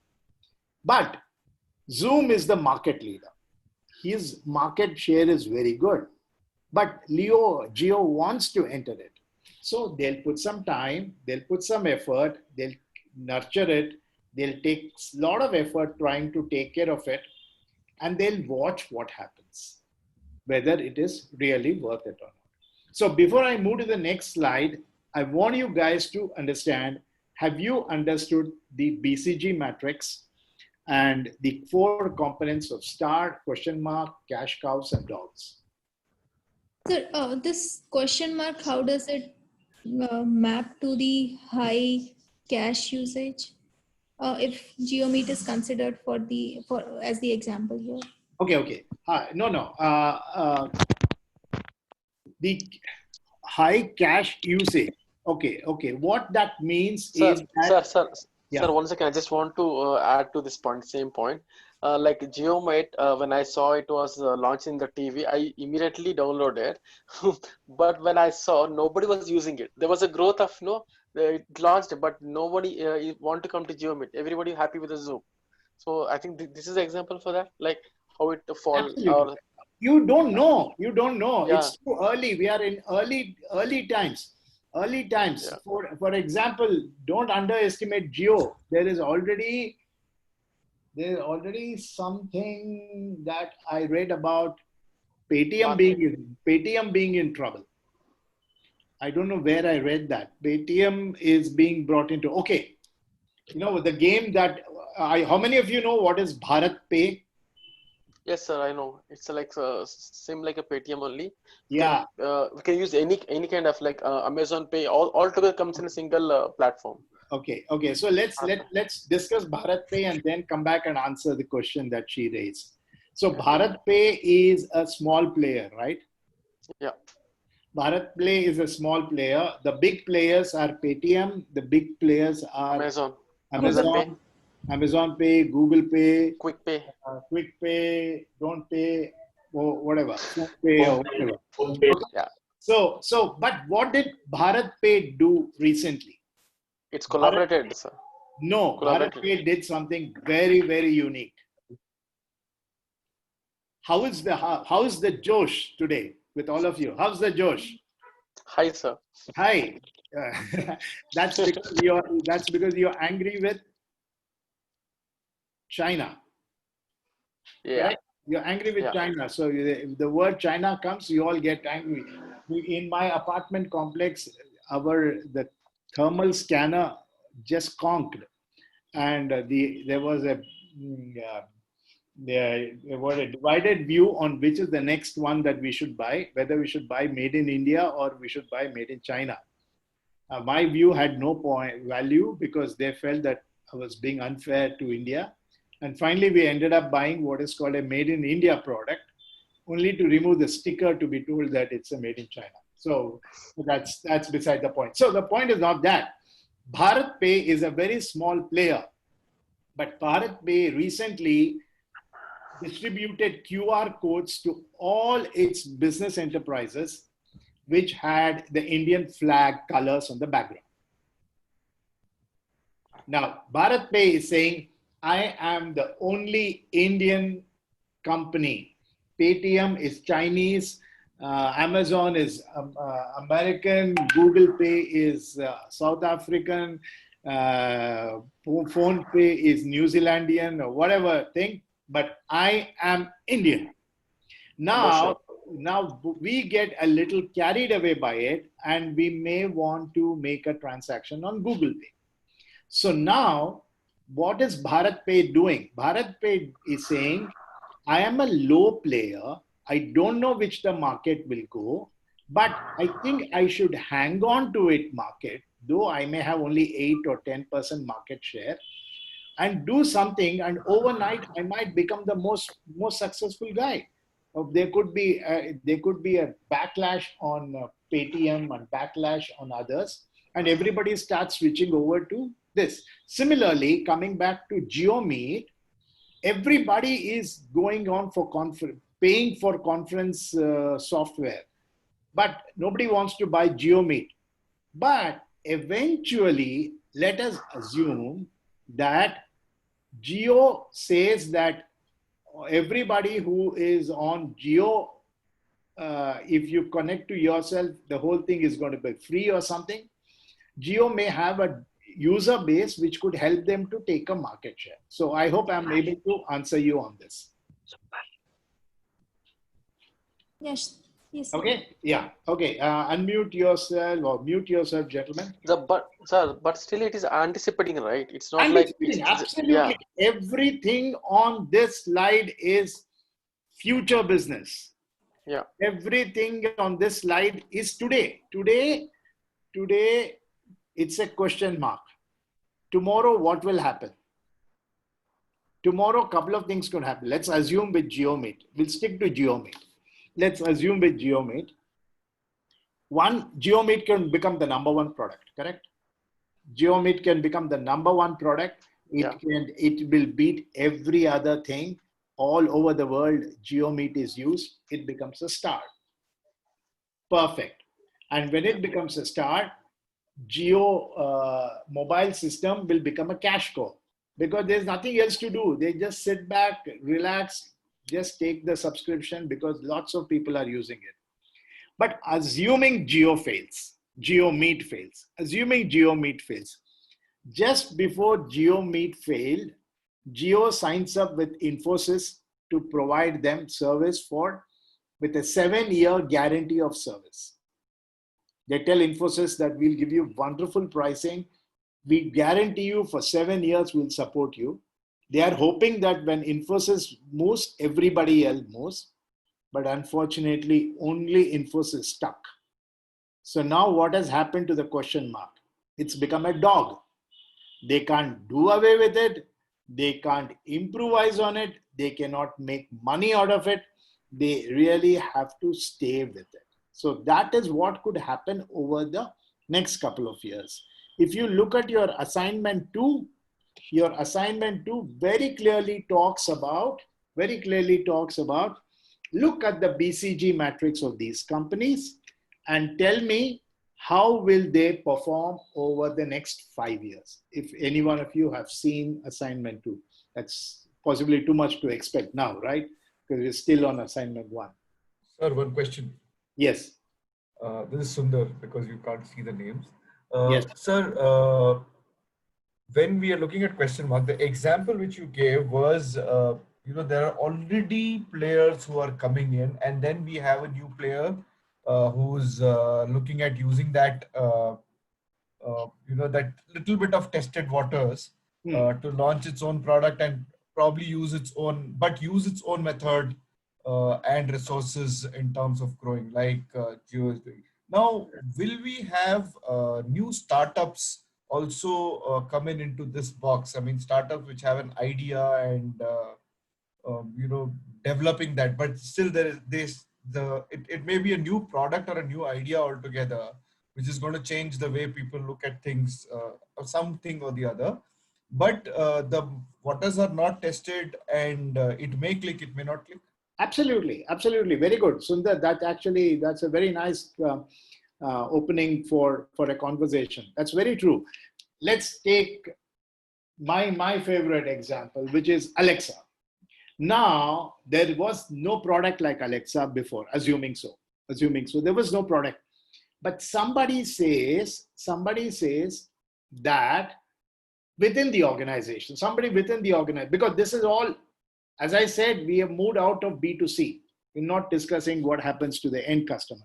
We're only discussing what happens within the organization and what is Sundar, how is Sundar presenting it to his senior management on what we should do. By the way, do all of you know the story behind Alexa? The story behind Alexa is, it just stuck to me that I should share this. Amazon introduced mobile, which had their own operating software. Do any one of you remember the brand? Amazon Fire. Absolutely. Amazon Fire. You fired right away. Okay. Amazon Fire. What happened was that Amazon Fire was supposed to be, again, the same thing. Look at it, Sundar. Amazon Fire was something that Jeff Bezos and his designer colleague felt that this is a market that is growing, huge market. Why do we have to go behind the two standardized products?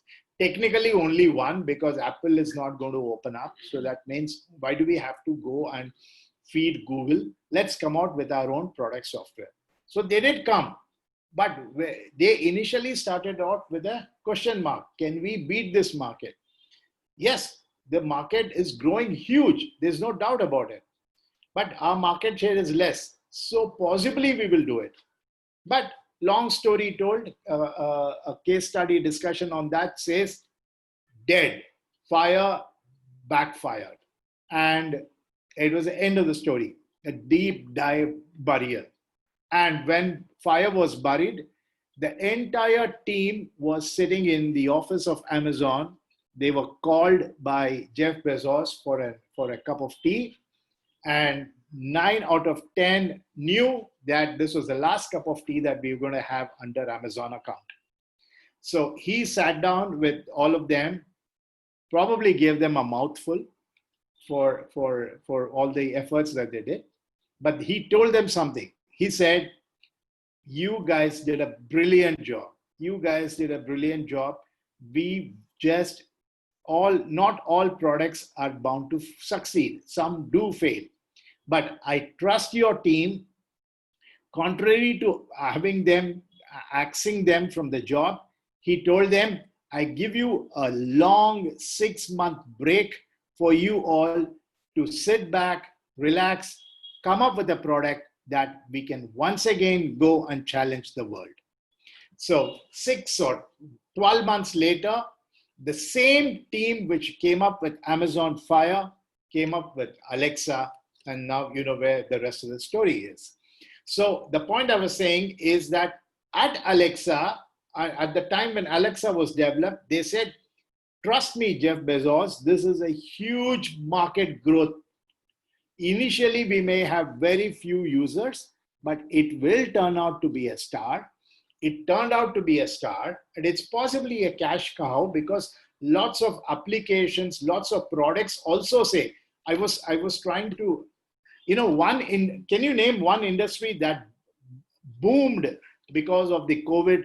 And I'll tell you what I'm referring to. I'm talking to pharmaceuticals. Pharma industry. No, ISPs and routers and modems. Everyone, Internet, including yours truly. I upgraded my modem. I upgraded my internet connection. I spent money, effort trying to reposition, because last time I had a pretty bad connection. So when I was trying to buy the new router, the guy tells me, sir, it's got Alexa option. I said, why would I be interested in an Alexa option? No, you can ask Alexa to switch off the router. I said, this is not why I'm going to be paying my hard-earned money for. So the point is, look at how Alexa has grown. Alexa has grown from a question mark to a star product. Everybody wants to ape around the Alexa, to be a cash cow, because now he has a platform and people want to use that platform. So does that give you some idea of products which can move across the various verticals? Yeah. Okay, good. Yeah, so that said, this is for you to read. and I don't read slides.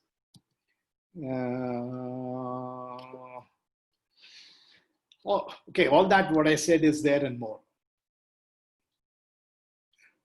This is what it is. Dogs are cash traps. Dogs are something that we all live with. We sometimes have, I don't know, many a time we buy a product under EMI and we don't even use that product, and then we keep cursing ourselves under our nose as to why we end up still, or kitna EMI baki hai for this stupid product that we bought, and things like that. So dogs are cash traps.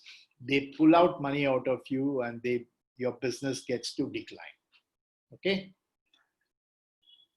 So all that for you to read. And this is what I'm saying. Things can move anywhere. Things can move. This is one example of Google Bcg Matrix. I don't know. I hope I have not listed Google as one of your assignment for. I don't think so. I will. So you might question what is written out here, but obviously you know that Google News, Google Reader, Orkut at one time were heavy on us, right? We thought that that's the best way. We were all of us subscribed to Google Readers and all that. It's gone. Then this matrix is a mirror imaged matrix, so you don't get confused by looking at it from one point of view. So they are also looking at question mark. Do you think Google Docs is going to go along? What will happen to Google Drive? And so this is one way that you look at it. Now we can continue the argument or continue the discussion on this. And this same thing. So anybody wants me to say something more about BCG before I move out of BCG? Sir, is there a particular format? I mean, like here you're showing the previous page, it's like stars, question mark. Then you have dogs down and cash flow, but the Google one is showing a different sequence. I mean, it's like no, this is no. This is just what is on your x-axis, and that's the same. The only thing your x and y-axis has changed. Yeah. Okay. It's the same thing. It's the x and y-axis. Yeah, SWOT, or I mean, it can. SWOT is also TOWS, right? TOWS. Maybe TOWS is a better name. Yeah. So, but then we are used to SWOT. We are used to a certain way that we look at things. Yeah. So. I have a question, maybe a little silly. So why do we use BCG Matrix instead of SWOT analysis? So... No. SWOT is totally different. SWOT is what is your strength. What's the BCG analytics is that I have 10 products with me. I have 10 things that I have to do. Which one should I do? How should my market move? I am in the business of, why don't you look at myself, Ramesh, as an example. Okay, I invest, I have a company where I'm working hard, and that's happening. We are entrepreneurs doing some work. I've also I've been known to be a small-time angel investor in some firm. What do I do? Then I also, as you know, I teach, but I also do a little bit of, somebody started off with inner engineering and all that. I strongly recommend meditation as a mode to peace, especially among you youths, because I feel so that's something that I passionately do. So I want to see where am I going to do, how am I going to spend my next tomorrow? Tomorrow is Sunday. What do I do? Should I really go back to work, or should I go back, or should I do something dig deep so that my next class looks interesting? It's all about how do I time manage my 24 hours. Similarly, if you understood my predicament or which way I should spend my evening or my day, the company has got 100 products. The company has got 100 products. The company has 10 portfolios. Reliance has got, I hope there's no Reliance in the thing. Okay, doesn't matter. Tata has got software, Tata has got computers, Tata has got trucks, Tata has got Titan, Tata has got Tanish, Tata housing. So what is, FCG. yeah, what is FMCG. who is the head of Tata? Ratan Tata. Who is head of Tata Sons? Ratan Tata. Ratan Tata. From when? So he's the chairman. No, until 2016 he was. Yeah, yeah. Now it's now Mystery. it's Mistry someone. Yeah, I don't get his first name. Chandrasekhar, I think it is Natarajan. Hey, No. I'm telling you what. Okay, thank you very much, boys and girls. I'm going to make it mandatory for you guys, if you want additional 10 marks from me, that you have to show to me that you are reading Economic Times every day. Somebody is saying Ratan Tata 2016, somebody is saying mystery, somebody is saying plumber. So who is chairman? Who is chairman of Tata Sons? Chandra. N. Chandra. Some Natarajan, sir. Natarajan or something like that. N. Chandrasekhar. Not sure, but something like that. Okay. Anyway, the point Rajesh Gopinathan. Gopinathan is the CEO. Narayan Murthy. Chandrasekhar. Rajesh Gopinathan. Cyrus Mystery. Cyrus. Okay, No, Cyrus Mystery is not there. Okay, time out. Chandrasekhar, sir. Time out. Yeah, somebody finally came back with the name. Okay, so the point is, I want you all, you're all management students. You're supposed to be current in your exercise. Okay, so please do read the Economic Times every day. Trust me, read Economic Times. You will not understand a damn for 10 days. 11th day, you will start understanding what is happening. Spend 10 minutes on doing it. So what is the chairman of Tata Group doing? He is not worried. You remember my first slide? Saying that the chaiwala problem versus the CEO problem. How many of you recall the slide? Not a single soul here recalls. We do. Okay, so the problem is that the chaiwala is worried about today, whereas the CEO is worried about what's going to happen 5 years later. So exactly your question was that, why should I do BCG Matrix? BCG Matrix is for me to know where should I put my time and effort? Which way is the market heading? Should I continue to spend all my time on software when H1B could really damage my business? Or should I continue to spend all my time on Tata cars, but something comes and kills me? So a BCG Matrix allows you to visualize which way your business is positioned. I hope I answered it. Yes, sir. Thank you. Yeah, another dimension to look at is SWOT can be specific to a product when you're yes. SWOT is specific to a product and is more like can be for a portfolio. Yeah, right? But Preeti, if you're not convinced, fair enough, because BCG is not the end of the world. This is for you to read. BCG is not the end of the world. Somebody said that why should there be only BCG? Let us also have what is called the GE 9-cell matrix. Now I want to tell you that I have not introduced GE 9-cell matrix to the group so far, but I always felt that any conversation should have a second thought process. So if BCG can come up with it, McKinsey, which is the other big consulting group, they said, hum kisi se kam nahi, we'll come out with our own thing.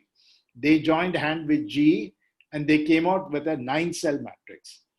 So the 9-cell matrix. My perception is I have heard more about McKinsey metrics than BCG. I'm not sure about others, but I have heard from my elders or people I've seen they use McKinsey. Absolutely, that is good and good. That also makes sense that I brought it in for today's conversation. Is because you obviously have two different viewpoints. But sometimes you want to do that matrix, sometimes you want to do this, it all works fine. So what does a GC 9-cell matrix look like? A GC 9-cell matrix is exactly on the same lines as the BCG matrix, meant to improve your thought process, meant to help you visualize the future, meant for you to understand where are you standing. I always have this, where are you standing when vis-a-vis the competition, or vis-a-vis your market share and all that. I don't know how many of you know a guy called, very old, I mean, almost my age guy, but there was a cricketer called Sadanand Vishwanath. There was a guy, there was a wicket keeper. There was a wicket keeper called Sadanand Vishwanath. Yeah, yeah. Yes, sir. Very old. He came after Kirmani. Yeah, Correct. he came Yeah, after correct. Kirmani, but no, from Karnataka he came after Kirmani. But the point was that when he was trying to make an entry into the Indian cricket team, I forgot who was there, but there was another very strong wicket keeper there. For actually, why should I go to Sadanand Vishwanath and declare myself very old? So let's look at the problem that Dinesh Karthik had. The problem that Dinesh Karthik had was that however good a wicketkeeper he was always under the shadow of Dhoni. And there was no way that he could be the Indian wicketkeeper as long as Dhoni was there. So that is then Dinesh Karthik would want to do a matrix and decide for himself that if I have to get into the thing, I would rather get in as a batsman rather than as a keeper. So that is what is the kind of analysis that everybody does. And a G matrix is also similar to a BCG matrix, but we have more columns. Let's look at what they have. The different columns are, here you go. Industry attractiveness, business unit strength. Industry attractiveness is nothing but market share. Business unit strength is, industry attractiveness is market growth, and business unit strength is my market share. So you come up with three different thought processes. What does that mean? There is either grow, either hold, or harvest. What does harvest mean? Improvisation. Improvisation.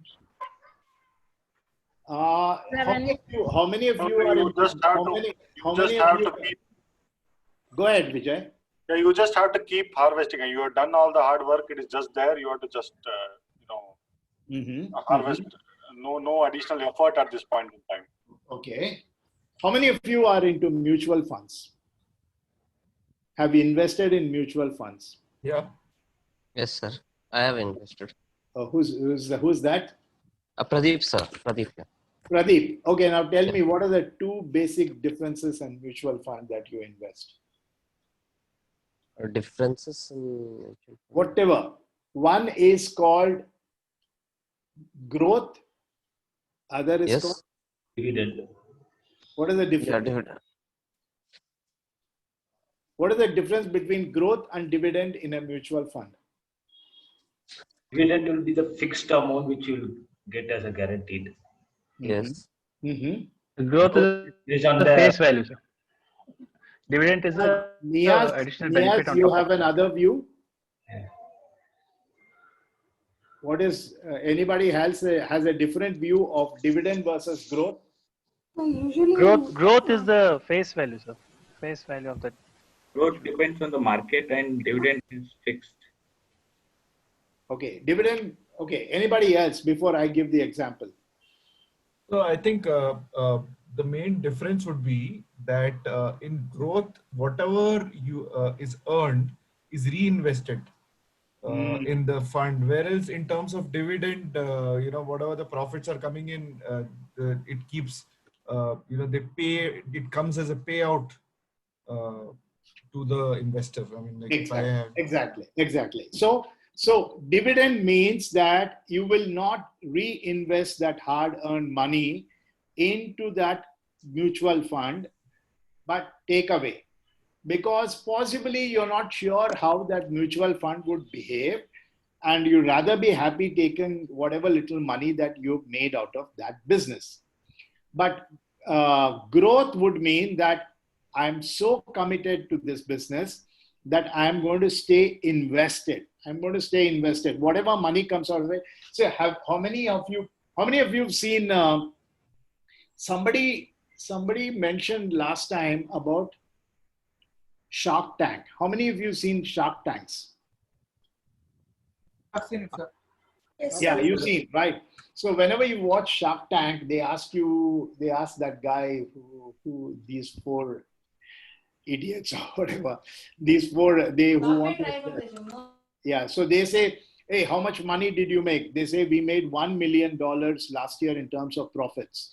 Okay, so do you have $1 million in your account? He said, no, we invested back that money.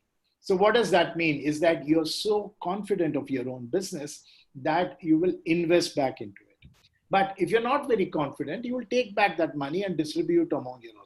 Similarly, harvesting means what? Cut the crop and take it. Harvesting mein kya hota hai? Pongal is a period of harvesting. What does that mean? Out of that 8 or 9 months of hard work that you have, that is a month where you cut out, where you cut the crop and then take it. After that, there's no more crop, right? So harvesting means get out. Harvesting means move out of the business. So when the market attractiveness is low and your business strength is low, why do you want to hang on to it? Just move out of that business. If your market attractiveness is medium and your position is average, I think you can hold on and decide what happens. So G matrix, 9-cell matrix, is based on a concept, which is that you hold on to some things and then you decide whether to move forward or not. So is this clear for you as a definition? Yes, yes, sir.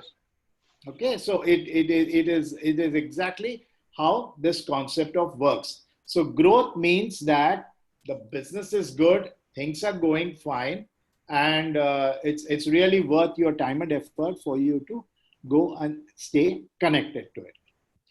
Hold would mean that you're not very sure what could happen in the next few stages, but market indication. That's why all your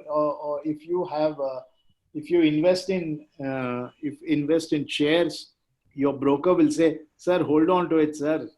Next month it will be very good. Next month." Reserve Bank is going to make some statement and the market will go up. So they say, hold on to it. So even when some business are going down, they say, sir, please buy it. It's an all-time low. Business will grow. Or they say, sir, even if it's at a loss, let's move out of this business. It's really not going to happen. So that is BCG versus G9 matrix. I wanted you guys to know how it helps is that market attractiveness is based on these 4 or 5 or 7 parameters. That is, how is the market growth rate? What is the overall market size?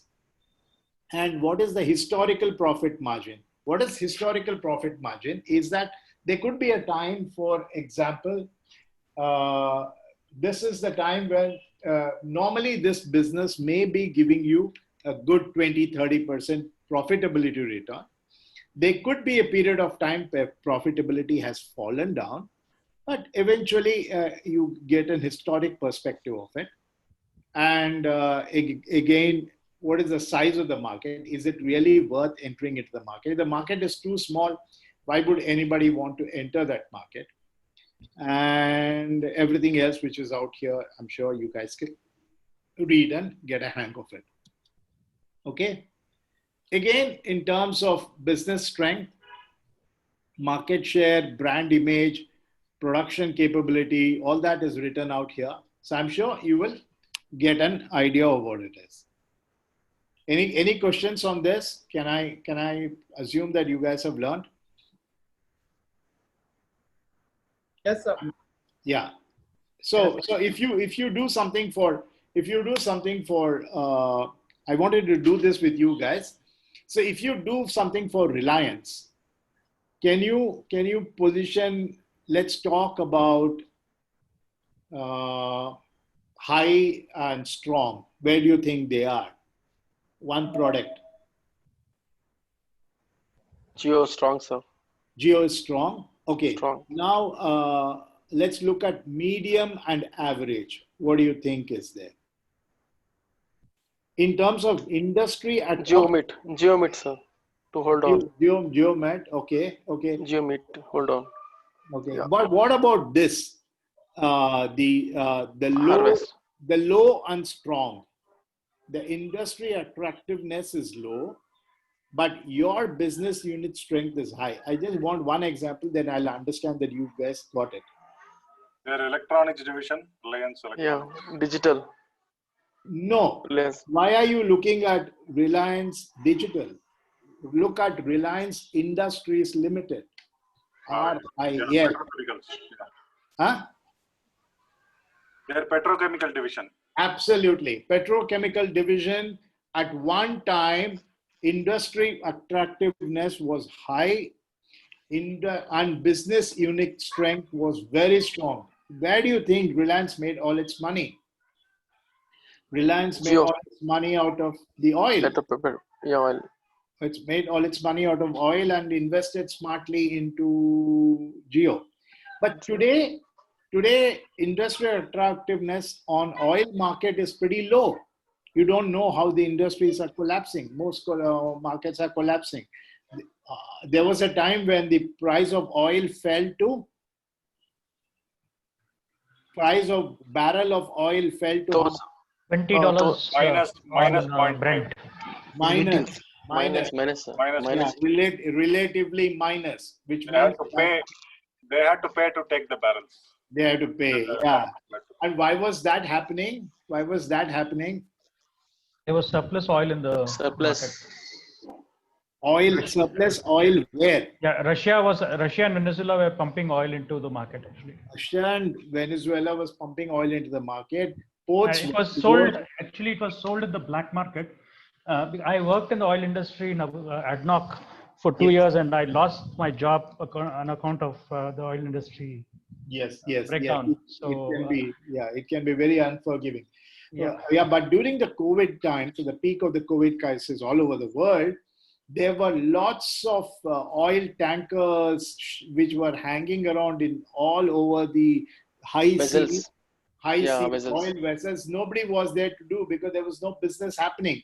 There was no business. There was just no oil consumption. India had one of its finest times because there was just, which are our two major pain points. One is that we had to pay to import oil, and two is we had to pay to import gold.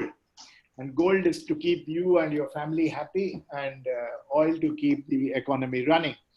And in both the cases, I read an article where just a few tons of gold were brought into India during the March, April, May, June period, because there was virtually everything shut down.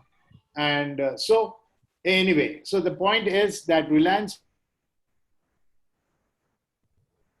now has to decide whether I should stay in this business or not. But it's very, very clear that Reliance will not stay in this business because they're doing everything to build a parallel stronghold. So this is what happens on a GE matrix. I'm mostly done. I'm actually done for the day. My battery 13%. Hang on 1 second. I wanted to discuss with you guys on the assignment 2, which is, let me see if I can open an assignment 2 and then we'll discuss that.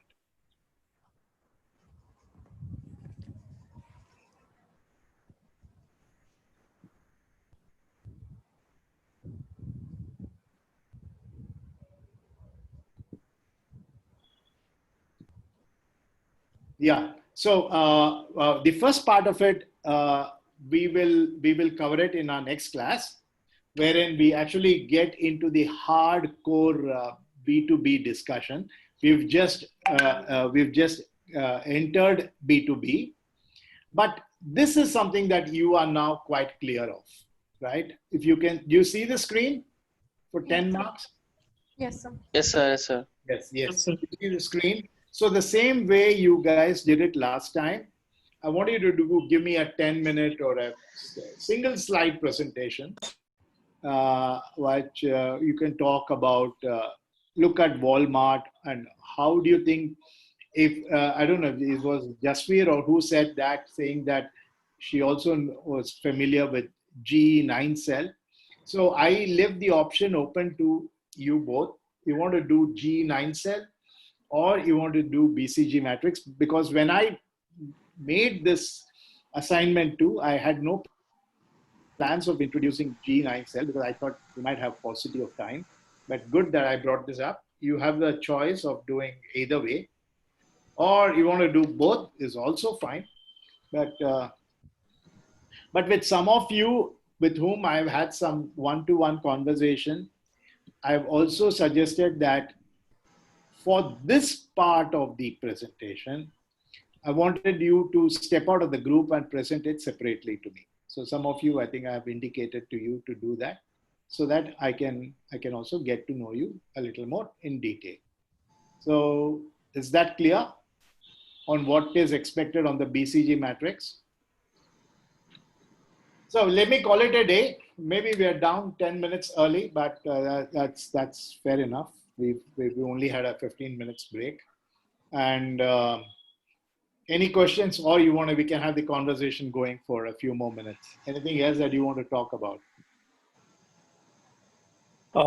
Professor, this is Hemant here. Yes, Hemant.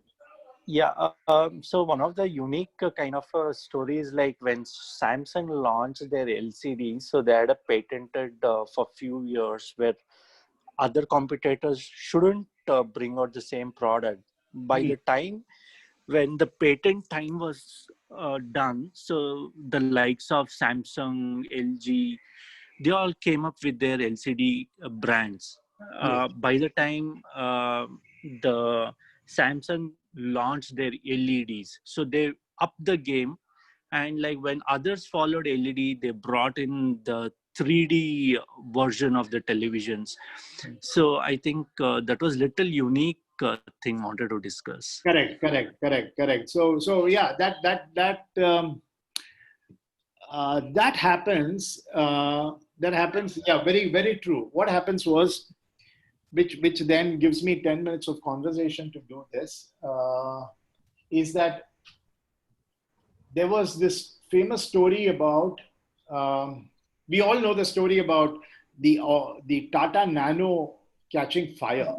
I don't know how many of you were keenly following that conversation. Is that at some period of time, some Tata Nanos caught up fire, maybe because of a faulty ignition or a faulty cap or something. So what really happened was that Tata was very slow to react with. This actually brings back to another conversation, deeper into marketing, but not for your discussion in this term, is that how does a company positively react to a customer issue? So there was Ford, which had some big problems in their early product in the early 80s. And I think they had a faulty braking system or something. And there were lots of cars which are going and banging in. Ford refused to accept that it was their fault. They kept saying that you guys don't know how to drive. You are actually not keeping your leg on the brakes. They were finding all kinds of excuses, to such an extent that the market lost faith in Ford and moved out. Ford learned its lessons. And when Ford came up with the Endeavor, there were some initial times, this again 10-year later story or 15-year later story, is that when Ford came up with an Endeavor, the Endeavor started toppling. Now, Ford is now more educated by experience. So immediately they started reacting. Immediately they started reacting and calling back the cards and doing it. So they were a little more cautious. But then the leader among all of them is BMW. So what BMW does is that, as Hemant rightly said, you up the whole business. You actually up the benchmark. You actually raise the bar for all those things. Even before any government demanded anything, BMW came up and said, all our parts are recyclable. All our parts are environmental friendly.